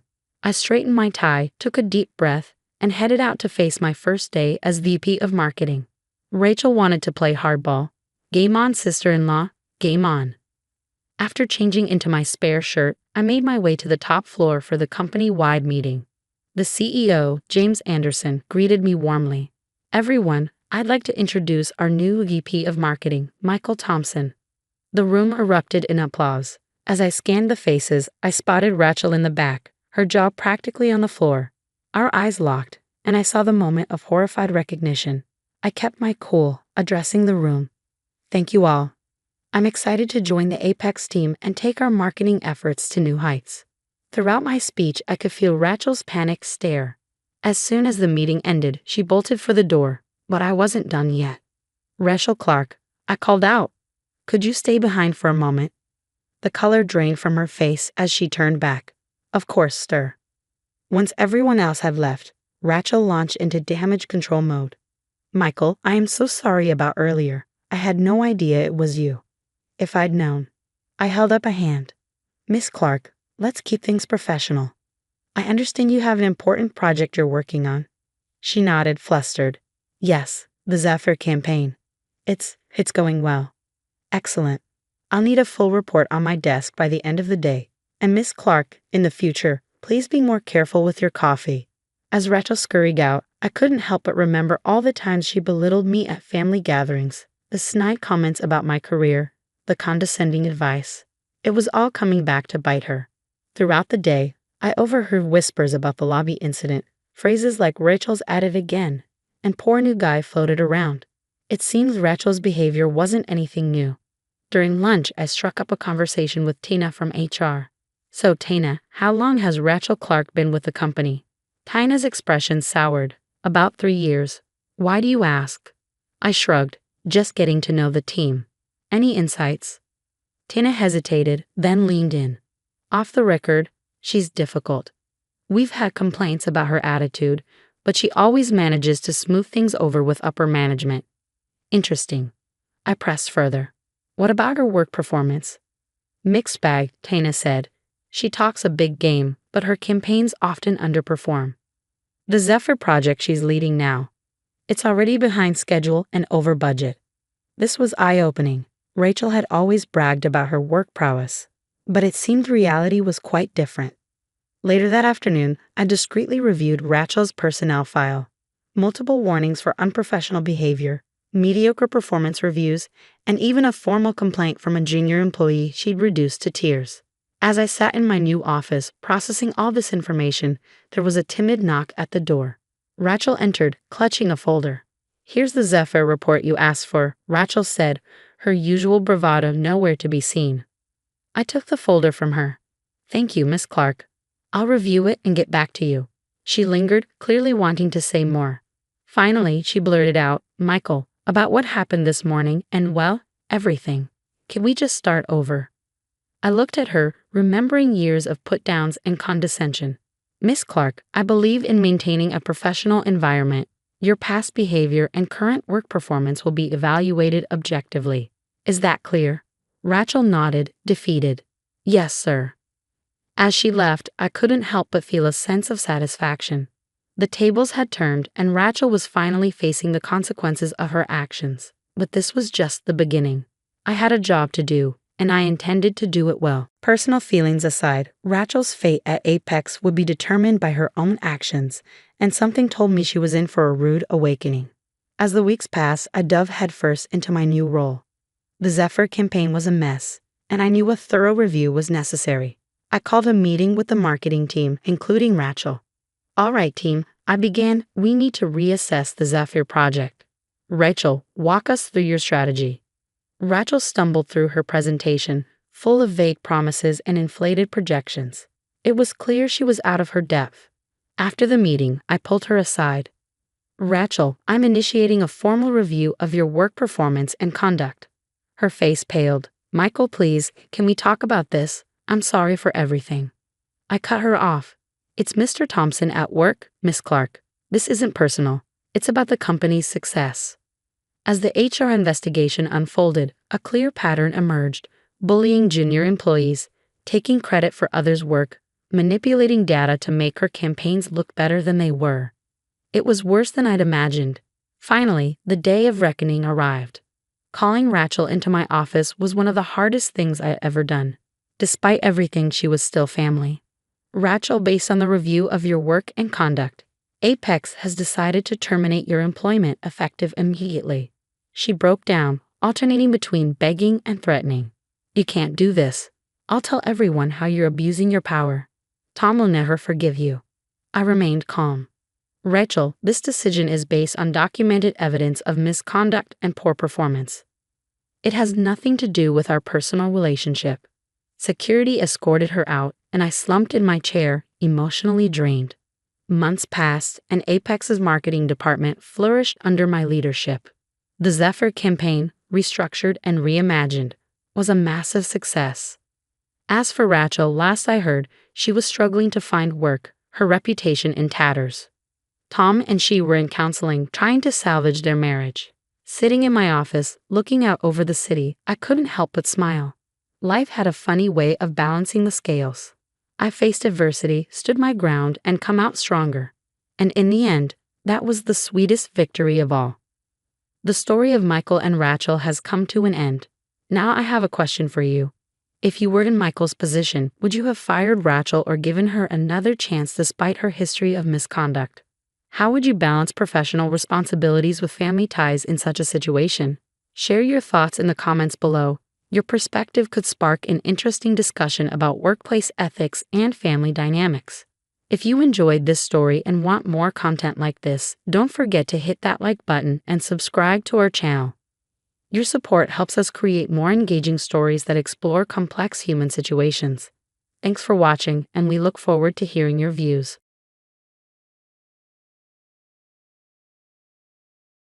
Hello, I'm Michael.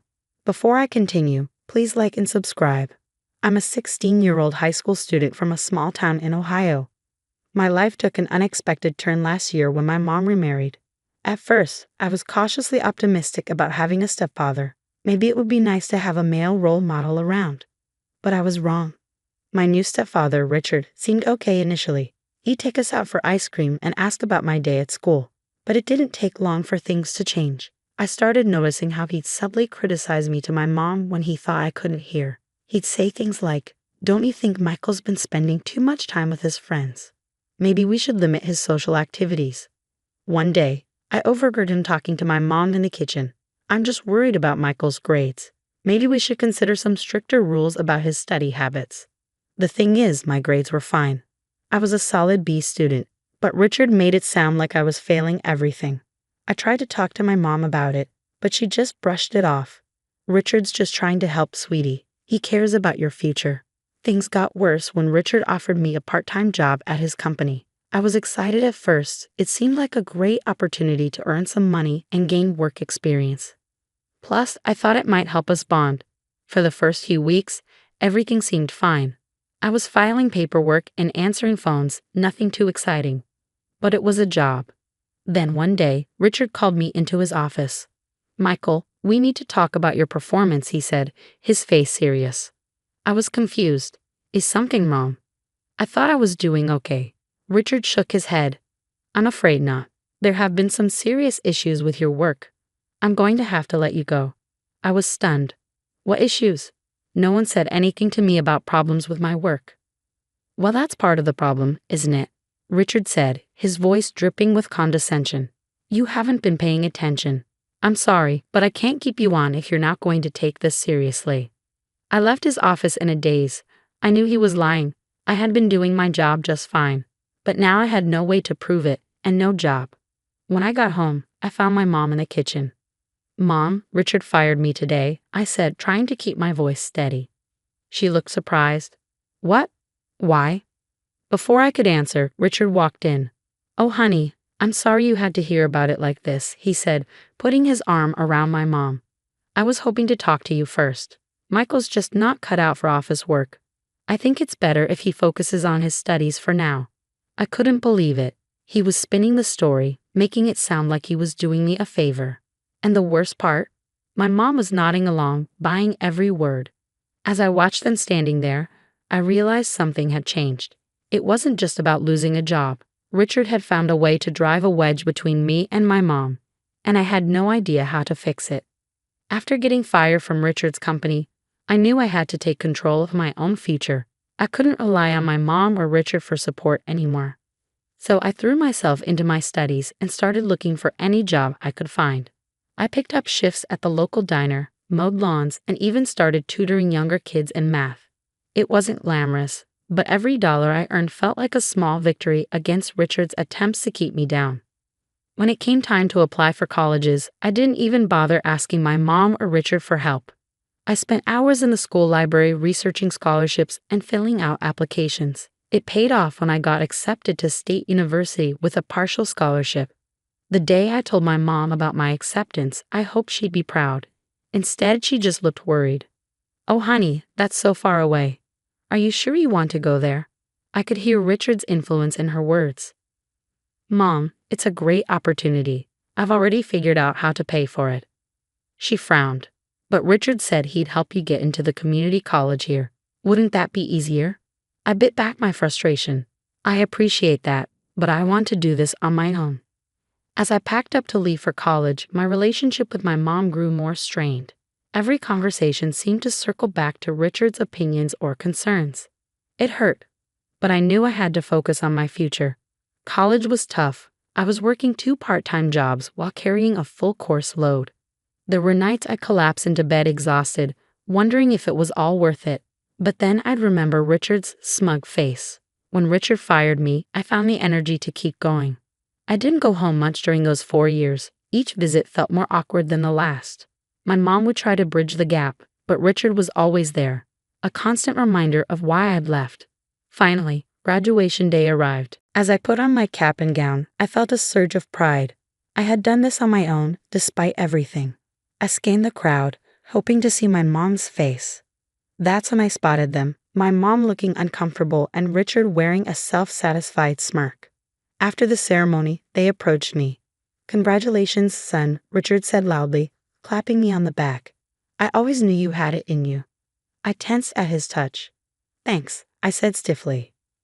"You know," Richard continued, his voice carrying to those around us, "I think it's time we discuss reimbursement for your tuition. After all, your mother and I have made quite the investment in your future." I stared at him stunned. "What are you talking about? I paid for this myself." Richard laughed as if I had told a joke. Now, let's not be ungrateful. We all know how expensive college is these days." I could see my classmates and their families watching us, confusion and sympathy on their faces. My mom looked mortified. In that moment, I wanted nothing more than to expose Richard for the fraud he was. But I held my tongue. This wasn't the time or place. Instead, I turned to my mom. "Thanks for coming," I said, giving her a quick hug before walking away. As I joined my friends for photos, my mind was already racing. Richard had shown his true colors in front of everyone. Now it was time to plan my next move. I wasn't going to let him get away with this. The day after graduation, I started my investigation. I reached out to former coworkers from Richard's company, people I'd barely known during my brief time there. To my surprise, many were eager to talk. "I couldn't believe it when I heard how he treated you," said Sarah, who'd been the receptionist. "But then again, after what happened to me, maybe I shouldn't be surprised." I leaned forward. "What do you mean? What happened?" Sarah's story was eerily similar to mine. Richard had fired her after she questioned some strange entries in the company's financial records. "He said I was being nosy, and it wasn't my place to ask questions," she explained. As I talked to more ex-employees, a pattern emerged. Richard had a habit of getting rid of anyone who showed too much interest in the company's finances. It was time to dig deeper. I set up a meeting with a lawyer, explaining everything I knew so far. "Look," I said, "I know it's not much to go on, but there's got to be something we can do, right?" The lawyer, a no-nonsense woman named Ms. Chen, listened carefully. "Actually," she said when I finished, "there might be. If we can get access to the company's financial records, we might be able to prove fraudulent activity." "But how?" I asked. "Richard's not just going to hand them over." Ms. Chen smiled. No, but remember, your mother is his wife. Depending on how he structured the business, she might have legal rights to that information. It was a long shot, but it was something. Over the next few months, I worked tirelessly, gathering statements from former employees and piecing together a timeline of Richard's suspicious activities. One breakthrough came when I reconnected with Tom, the company's former accountant. I always knew something was off, he confided. But Richard had a way of making you doubt yourself. When I raised concerns, he'd laugh it off, tell me I was overthinking things. Tom had kept copies of some financial documents just in case. As we pored over them together, the extent of Richard's embezzlement became clear. He'd been siphonning off company funds for years, disguising it as business expenses. Armed with this evidence, I met with Ms. Chen again. "This is good," she said, reviewing the documents. "Really good. I think we have enough to file a lawsuit." I hesitated. "A lawsuit? Is that really necessary?" Ms. Chen looked at me seriously. "Michael, what Richard's done isn't just unethical. It's illegal. He's stolen money, manipulated people, and created a hostile work environment. He needs to be held accountable." I thought about all the people Richard had hurt, about how he'd driven a wedge between me and my mom. I nodded. "Okay, let's do it." As we prepared the lawsuit, I braced myself for the storm that was coming. This wasn't just about me anymore. It was about justice for everyone Richard had wronged. The day we filed the lawsuit, everything changed. Suddenly, Richard's carefully constructed world began to crumble. At first, he tried to brush it off. "It's just a disgruntled ex-employee trying to cause trouble," he told the local paper. As more details emerged, Richard's bravado faded. Former employees stepped forward, sharing their stories, and the media latched onto the case, painting Richard as a small-town tyrant who had abused his power. Each new revelation seemed to dig him deeper into a hole.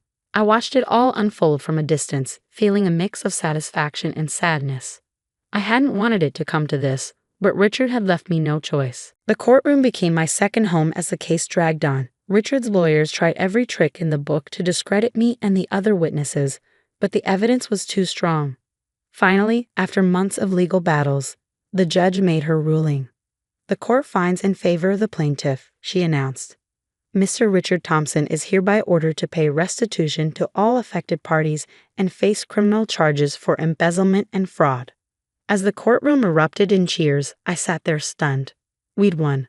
Richard was going to face consequences for his actions.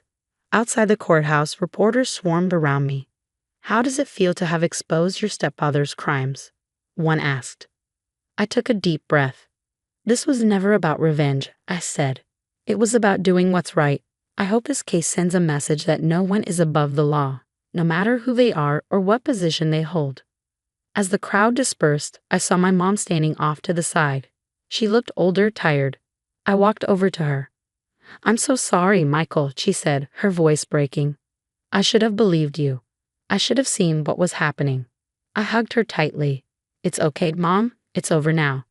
In the weeks that followed, I found myself thinking about all the other kids out there who might be in similar situations. That's when the idea hit me. I used some of the settlement money to start a nonprofit organization. We provide legal aid and support to teenagers dealing with difficult family situations. It's not always easy work, but every time we help someone, I feel like we're turning my past struggles into something positive. As for Richard, last I heard, he was serving time in a minimum security prison. Sometimes I think about visiting him, but I'm not sure I'm ready for that yet. What I am ready for is the future. For the first time in years, I feel like I can breathe easy. I've learned that sometimes standing up for what's right isn't easy, but it's always worth it in the end. As I wrapped up another successful case at the nonprofit, I couldn't help but reflect on how far I'd come. The organization had grown beyond my wildest dreams, helping hundreds of teenagers navigate complex family situations. One afternoon, I received an unexpected call. It was my mom. "Michael," she said, her voice shaky, "Richard's being released next week." My heart raced. I hadn't thought about him in years. "How are you feeling about that?" I asked cautiously. "Honestly, I'm scared," she admitted. "But I wanted you to know first. I'm filing for divorce." I felt a mix of relief and concern. "Do you need any help?" "No, sweetie, I've got this. I wanted to thank you for being brave enough to stand up to him when I couldn't." After we hung up, I sat in my office, processing. It felt like the final chapter of a long, difficult book was closing. A knock on my door interrupted my thoughts. It was Sarah, my first ally in the case against Richard and now my deputy director. "Everything okay, boss?" she asked, noticing my expression. "Yeah," I said, smiling. "Just thinking." And that's the end of our story. Now, I want to hear from you. Have you ever faced a situation where standing up against something wrong not only changed your life, but also led you to your purpose? Share your thoughts in the comments below. If you found this story moving and want to see more, don't forget to hit that like button and subscribe to our channel. Your support helps us bring more stories like this to light. This approach connects the story's theme to the viewer's personal experiences, encouraging deep, meaningful interactions while smoothly integrating a call to action.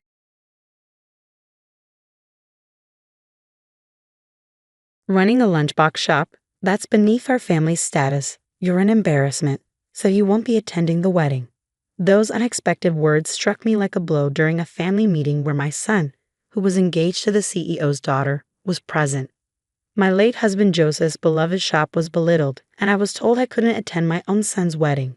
The pain was sharp, but for my son's sake, I felt I had no choice. I didn't want to jeopardize his future or happiness, so with a heavy heart, I reluctantly agreed to their terms. But then, an unexpected person appeared, leaving the others pale. "Take care of Mom for me," Joseph had said to Richard with a smile as he took his last breath. We had thought we had more time together, but fate had other plans. We had promised to make people smile through our cooking. Growing up, my parents were always busy, so I naturally started making dinner for the family. I'd cook, wrap up the leftovers, and head to bed. In the morning, the dishes were always clean, and there would be a thank you note left behind. It was those small moments that made me fall in love with cooking. I wanted to make my parents happy. Joseph, with his passion for cooking and dreams of owning a restaurant, captivated me. We started dating, and cooking for him, an aspiring chef, was both thrilling and nerve-wracking. One day, he said, "Nancy, let's open a shop together. Your cooking has the magic to make people smile, and I'm one of them. Let's make people smile together." His words brought back memories of my efforts to please my parents, and I decided to open a cozy lunchbox shop with Joseph. I handled the mornings while Joseph took care of the nights. He always made it a point to say thank you after every meal, insisting that gratitude needed to be expressed. His words still echo in my mind. After Richard was born, life was tough but fulfilling. Joseph passed away before he could fully realize his dream, leaving me to raise Richard on my own. I did my best to shield him from my grief. Richard grew up to be a thoughtful, kind young man who even helped with chores. He loved my cooking and eventually started cooking himself. When he got a job, he prepared a special meal to thank me. Even after moving out, he would occasionally visit to check on me. Recently, Richard mentioned he wanted to cook another special meal. "What's the occasion?" I asked, curious, as special meals had become rare since he started working. We sat down to eat, and as I enjoyed his delicious cooking, Richard said, "Mom, I'm marrying Patricia." I knew Patricia, his warm-hearted coworker, and felt they were a perfect match. "That's wonderful. Make her happy, okay?"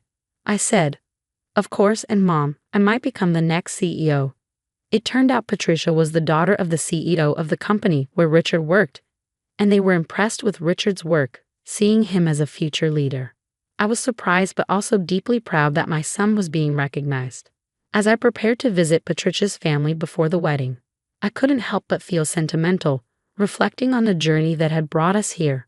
William Smith and Elizabeth, who greeted us, had nothing but praise for Richard. The table was laden with various dishes, and I noticed a private chef busy in the kitchen. Richard is truly exceptional, both in his work and as a person. We trust him with the company's future, they said. We always thought Richard and Patricia were a perfect match, and we cried tears of joy when we heard they were getting married. We look forward to the future. Richard, a bit shy, firmly declared, "I will build a happy home with Patricia." He and Patricia then excused themselves to prepare something, leaving the room with playful smiles. I felt a mix of pride and warmth. But then Elizabeth's tone shifted. "So, Nancy, were you planning to quit that lunchbox shop of yours?"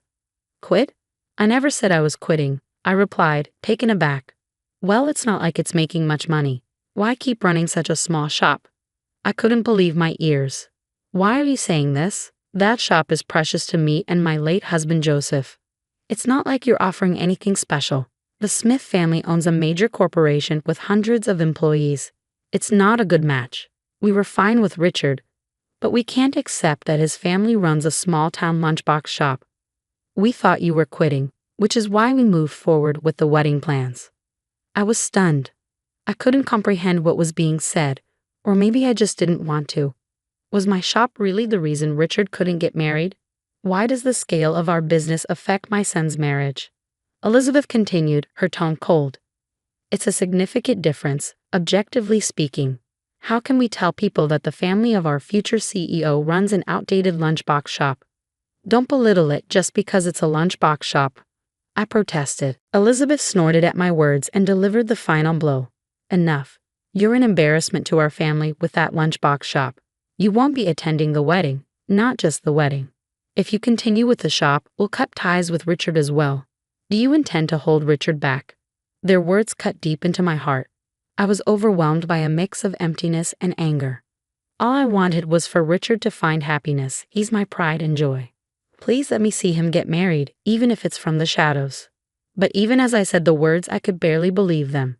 Why should I have to watch Richard's wedding from the shadows? My mind was reeling, trying to make sense of it all. I'm sorry, Elizabeth replied, her voice devoid of any warmth.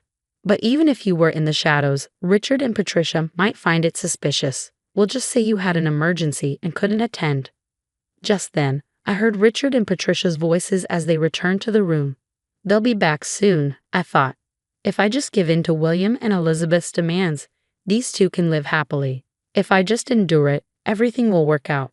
If I just... Nancy, what do you think? Elizabeth's voice cut through my thoughts. All right, sorry for the wait. Here's a gift from us to the three of you, Richard said, stepping into the room with Patricia. Oh, what a relief. You two prepared such a wonderful gift. I'm so happy, thank you. I didn't expect you to do something so wonderful, Elizabeth exclaimed. They had given Elizabeth a music box, President William a bottle of whiskey, and for me, an apron. Patricia suggested the apron, saying you're always cooking delicious meals at the shop. We were worried if you'd like it. Ah, thank you. I'll cherish it, I managed to say, trying to hold back tears. Mom, are you crying that much? Richard asked, surprised but smiling warmly. The apron would be my last memory. The smiles of Richard and Patricia were deeply etched in my heart. Be happy, I whispered to myself. On the day of the wedding, I sat on the living room floor, still in my pajamas, without the energy to even turn on the lights. My phone was filled with missed calls from Richard and Patricia. Since that day, I didn't know how to interact with Richard, who was excitedly talking about the wedding. I could only offer him cliché words, clutching the apron they had given me, celebrating their union alone, with tears flowing endlessly. The next day, I was awakened by the incessant ringing of the doorbell. I instantly knew it was Richard, and indeed there he was, with Patricia. On the first day of their new life, they had come all the way to my house. As soon as I opened the door, Richard, unable to hide his anxiety, said, Mom, what happened? We were worried because we knew you wouldn't forget the wedding. Why didn't you come? Nancy, was it something I did?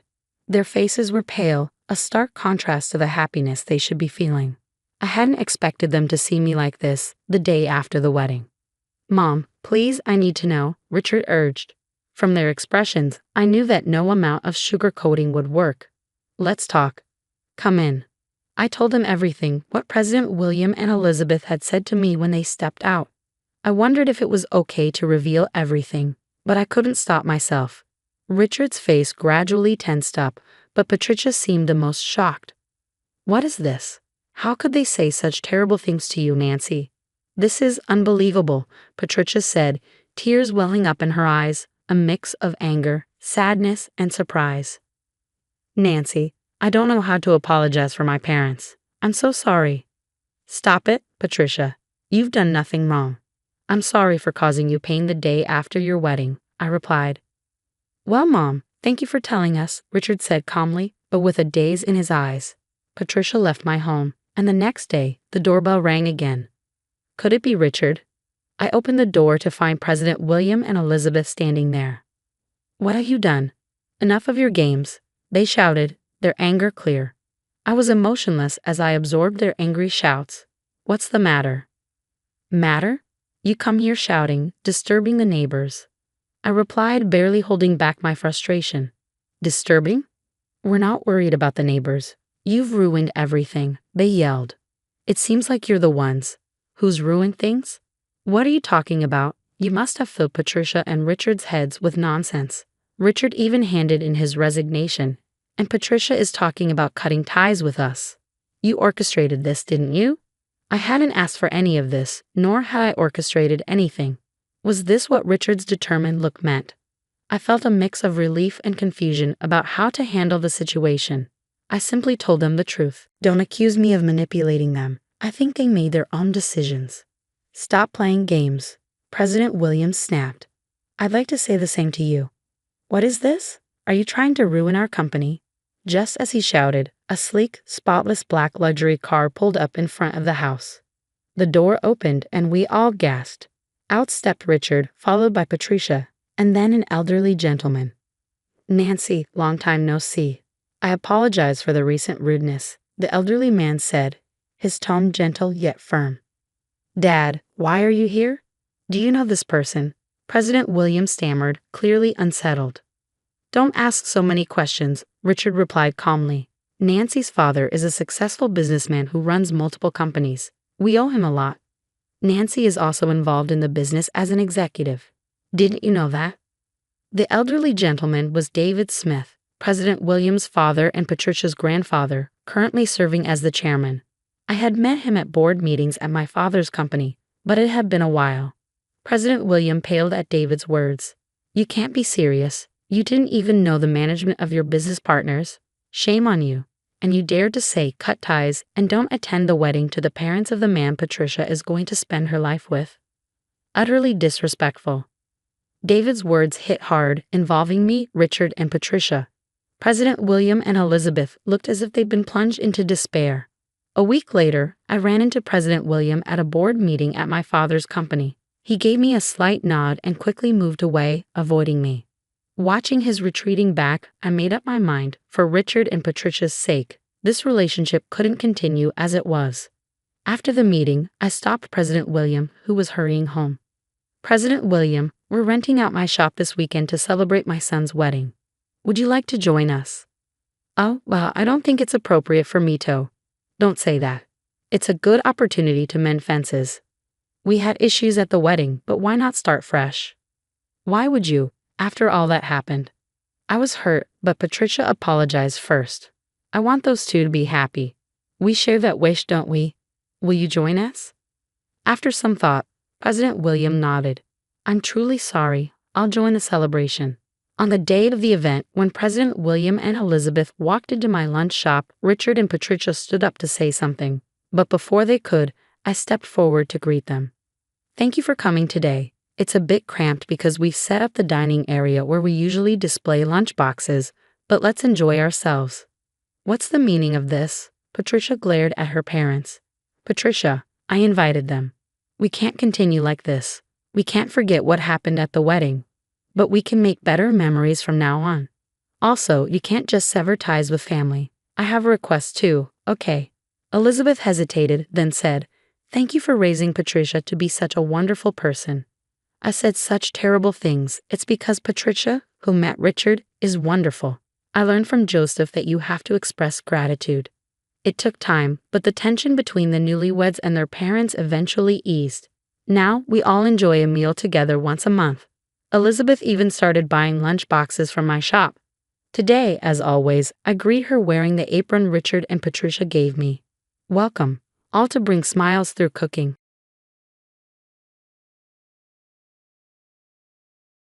My name's Chloe. I'm 36 years old, and life has taken me through some twists and turns. I've been married before, worked as a bartender, but now I'm a stay-at-home mom to a lively 3-year-old boy. Life is good now, but my first marriage was a disaster, mostly due to my ex-husband. But there was another factor. My younger sister, Jessica, who's just 2 years younger than me, managed to steal my then-husband right out from under my nose. This all happened 3 years ago. Just 2 months back, around New Year's, I ran into my ex and Jessica at church, of all places. When we told them that the child with us was fathered by my ex-husband, they were stunned. Their faces dropped, especially since I knew they were struggling to have a child themselves. It was a small moment of relief, a little payback for the betrayal they inflicted on me. Back then, I was bartending at a well-known bar, the kind of place frequented by politicians, bureaucrats, and business moguls. I had some experience bartending elsewhere, but landed this gig through a friend's introduction. After working there for a few months, I met the man who would become my ex-husband, a government official. I was around 30, thinking it was time to settle down.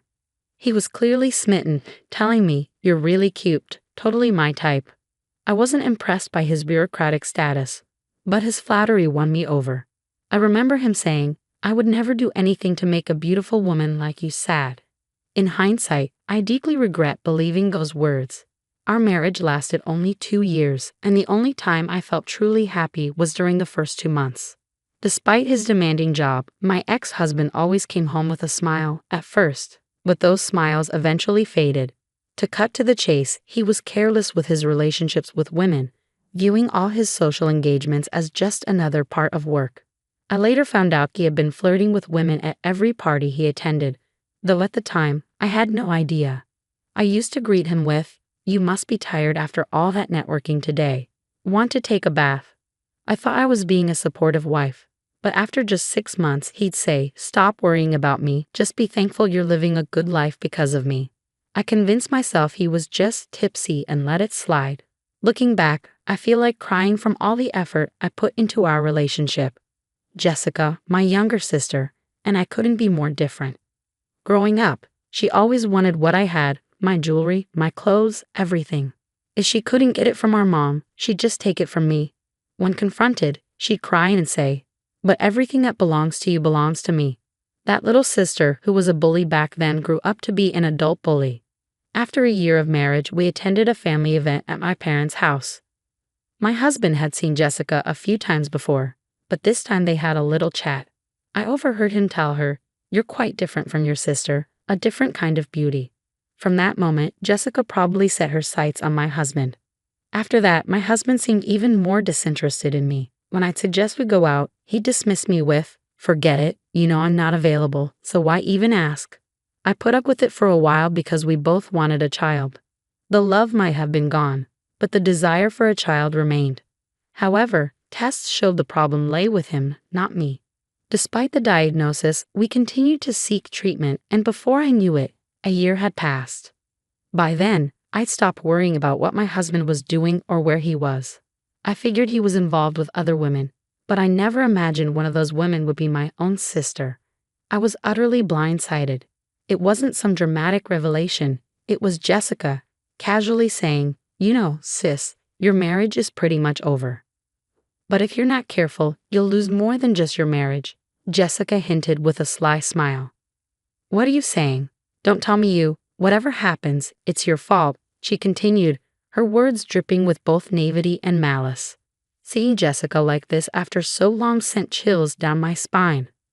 After that conversation, I confronted my husband, desperate for the truth. "Hey, you're not having an affair with my sister, are you? Tell me it's not true." "What if I am?" he replied, dodging my question. "Don't dodge the question. Just tell me," I pressed. "God, you're so annoying." "Fine, yes, I am." "So what now? Want a divorce?" "You're the worst. Do you even realize what you're doing? You should be saying that to your sister. She's the one who came on to me. Even if she did, why would you go along with it?" "Well, I'm a guy. Can't help it," he said nonchalantly. "I can't believe you're doing this with Jessica. You know what? Fine, we're done." We were always over anyway. Bye. Even though the love between us had been gone for a while, learning he cheated with Jessica was a hard pill to swallow. The casual way he admitted it felt like both of them were mocking me. The frustration was unbearable. I divorced him right after this shocking truth came to light. As for Jessica, I cut her off with a simple email and chose to leave it all behind. About a month later, an unexpected turn came my way. A former colleague from my finance days reached out. We were connected on social media and occasionally exchanged messages, but it had been a long time since we met for drinks. We caught up and had a great time. Although my story was grim, she laughed it off and mentioned someone she wanted to introduce me to. Enter Ethan, my current husband. Ethan was her investment buddy. He was just an average office worker, but had a knack for investing, managing a significant portfolio. They'd become friends through offline meetups she organized based on his investment blog. I took an instant liking to the upbeat Ethan. "I've been divorced before, is that all right?" I asked. "I'm still single, is that okay?" he replied with a smile. We both just laughed it off. Ethan and I clicked right away, and we started dating almost immediately. After about 6 months, we got married. "Chloe, want to invest in me, marry me?" Ethan asked with a grin during his unique proposal. I couldn't help but laugh. His proposal felt right, like something that would lead to happiness for the rest of our lives. The truth is, I was already pregnant with Ethan's child even before we got married. Actually, shortly after we started dating, we'd both been considering marriage, so finding out about the pregnancy sped up the timing. 2 people in love and a precious baby, the fruit of our love. I couldn't be happier. For our first holiday season together, Ethan suggested, "Let's go to church and pray for the health of our adorable baby." The fact that everything happened so quickly must be destiny, don't you think? "Sounds good, yes, let's go," I agreed. In the midst of our newfound happiness, something unexpected happened at the church we were attending for service. Guess who we ran into? My ex-husband and Jessica. Seeing them together for the first time in over a year, they really seemed like a married couple. I had already told Ethan all the miserable details about these two. "Hey, I'm going to talk to them. Is that okay?" I asked Ethan. "I don't mind. You sure you're okay with it?" "Yeah, I'm fine. Look, I'll explain later, but can you play along that this baby is my ex's child?" As my ex-husband and Jessica approached us, we pretended not to notice and walked up to them. "Wow, what a coincidence. It's been ages, sis," I said, trying to sound casual. Jessica's face, which I hadn't seen in a long time, seemed even more twisted than before. "How nice to see you two looking so happy together," I added. "We are. We're officially married now," she replied smugly. "Nice to meet you," Ethan chimed in. "I've heard so much about you." "Really? Like what?" Jessica asked, suspiciously. "Anyway, why'd you go and have a baby with this guy? He doesn't look like he's got much of a future." "Poor kid," my ex-husband sneered. "Don't ever become the type of person who can only judge others by their looks or titles, okay?" Ethan said, speaking as if to the baby. "But if you're not careful, you'll lose more than just your marriage." Jessica hinted with a malicious edge. "What are you saying? Don't tell me you," I began, but Jessica's tone made it clear she intended to shift the blame. "You're responsible for this," she snapped. Seeing Jessica's smugness after so long sent chills down my spine. I confronted my husband directly. "Hey, are you having an affair with my sister? Just tell me it's not true." "What if I am?" he shot back, avoiding the question. "Don't dodge it. Just tell me," I insisted. "God, you're so annoying." "Fine, yes I am." "So what? Want a divorce?" "You're the worst. Do you even realize what you're doing? You should be saying that to your sister. She's the one who came on to me. Even if she did, why would you go along with it?" "Well, I'm a guy. Can't help it," he said dismissively. "I can't believe you're doing this with Jessica. You know what? Fine, we're done." We were always over anyway. Bye. Even though our love had been long gone, learning he cheated with Jessica was a tough blow. His casual admission felt like a mockery. The frustration was overwhelming. I divorced him immediately and cut off Jessica with a terse email. About a month later, an unexpected twist occurred. A former finance colleague reached out. We were connected on social media but hadn't met for drinks in a while. We caught up and had a great time. Despite my grim story, she laughed it off and mentioned someone she wanted to introduce me to. Enter Ethan, my current husband. Ethan was her investment buddy, an average office worker with a knack for managing a significant portfolio. They become friends through her offline meetups. I liked Ethan immediately. "I've been divorced before. Is that okay?" I asked. "I'm still single. Is that all right?" he replied with a grin. We both laughed. Ethan and I clicked instantly and started dating right away. 6 months later, we got married. "Chloe, want to invest in me, marry me?" Ethan proposed, his unique way of asking. I laughed and felt this was the start of a happy life together. I was pregnant with Ethan's child even before we married. We'd both been thinking about marriage, and the pregnancy sped up the timeline. Two people in love and a baby, our little miracle. I couldn't be happier. For our first holiday season together, Ethan suggested, let's go to church and pray for our baby's health. The fact that everything happened so quickly must be destiny, don't you think? Sounds perfect. Yes, let's go, I agreed. During the church service, something unexpected happened. We ran into my ex-husband and Jessica. They looked like a married couple, and I had already told Ethan everything about them. Hey, I'm going to talk to them. Is that okay? I asked Ethan. I don't mind. Are you sure you're okay with it? Yeah, I'm fine. Just play along and pretend this baby is my ex's. As my ex and Jessica approached us, we acted like we hadn't noticed and greeted them. What a coincidence. It's been ages, sis, I said casually. Jessica's face, which I hadn't seen in a long time, looked even more twisted. How nice to see you two looking so happy together, she said with a forced smile. We are. We're officially married now, she added, trying to impress. Nice to meet you, Ethan chimed in. I've heard so much about you. Really? Like what? Jessica asked. Why'd you have a baby with this guy? He doesn't look like he's got much of a future. Poor kid, my ex-husband sneered. Don't judge others by their looks or titles. You should start doing good deeds like volunteering or donating to charities. Since you're at church, why not pray for that? Ethan retorted, addressing them indirectly. You can't be serious. There's no way I'm letting this guy raise my special child. He comes from a line of bureaucrats. This can't happen. Jessica said, visibly rattled and on the verge of tears. Look, I talked to Mom. This guy's just an office worker raising a child with a man who doesn't make much. That's just asking for the kid to be unhappy. And don't forget, the child's biological father is from our family. Shouldn't we have the right to raise them? Am I wrong? She asked desperately. Absolutely. Even after the divorce, if you knew you were pregnant, you had a responsibility to tell me. After all, it's my child, my ex said. You think someone like you can raise a child? Don't kid yourself. You don't have the right to know, let alone raise this child, Ethan said firmly. Hey, stop this ugly argument in front of the baby. You abandoned Chloe and this child. Remember, as Chloe said, you have no obligation to be informed or involved. And for your information, I might be an office worker, but I've done well in investments. I actually have more assets than you. I don't mean to brag, but don't worry, this child won't be unhappy. Shall we go, Chloe? Ethan asked. Yeah, take care, especially you two, the careless womanizer and the greedy one. Ignoring the flustered and frustrated pair, we left the church.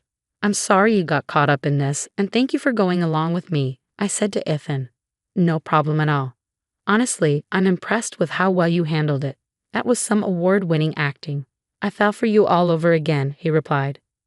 I never thought I'd end up at church for the sake of this child, let alone run into my ex and Jessica.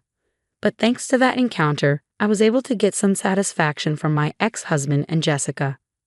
I was secretly waiting for this moment, the chance to make them squirm with a lie about the baby being my ex's. I'm fully aware it's a cruel lie, but considering the heartless things they've done to me, I have no regrets.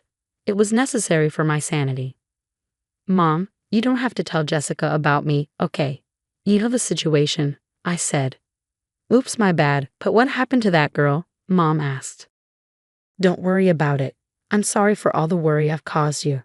It's okay as long as you're healthy and happy. You're getting along with your current partner, right? Absolutely. I'm actually scared of how happy I am. Having daughters who've swapped the same man as their husband would have been a big worry for Mom. I was concerned about how this could strain her heart, especially since she's living alone in the family home after Dad passed away. When I mentioned this to Ethan, he suggested we move in with Mom. Are you sure? I really like your mom, Chloe. She's a fun person. Living with her would be like having two Chloes around. It'll be fun. Well, should I take that as a compliment? I laughed, realizing how understanding Ethan is. Plus, Mom would be thrilled to see a grandchild every day, and we have an extra pair of hands to help with the baby. I can't thank you enough, Ethan. So you love me even more now? I asked. Let me think about that. What do you mean, let you think? The peak of happiness is still ongoing.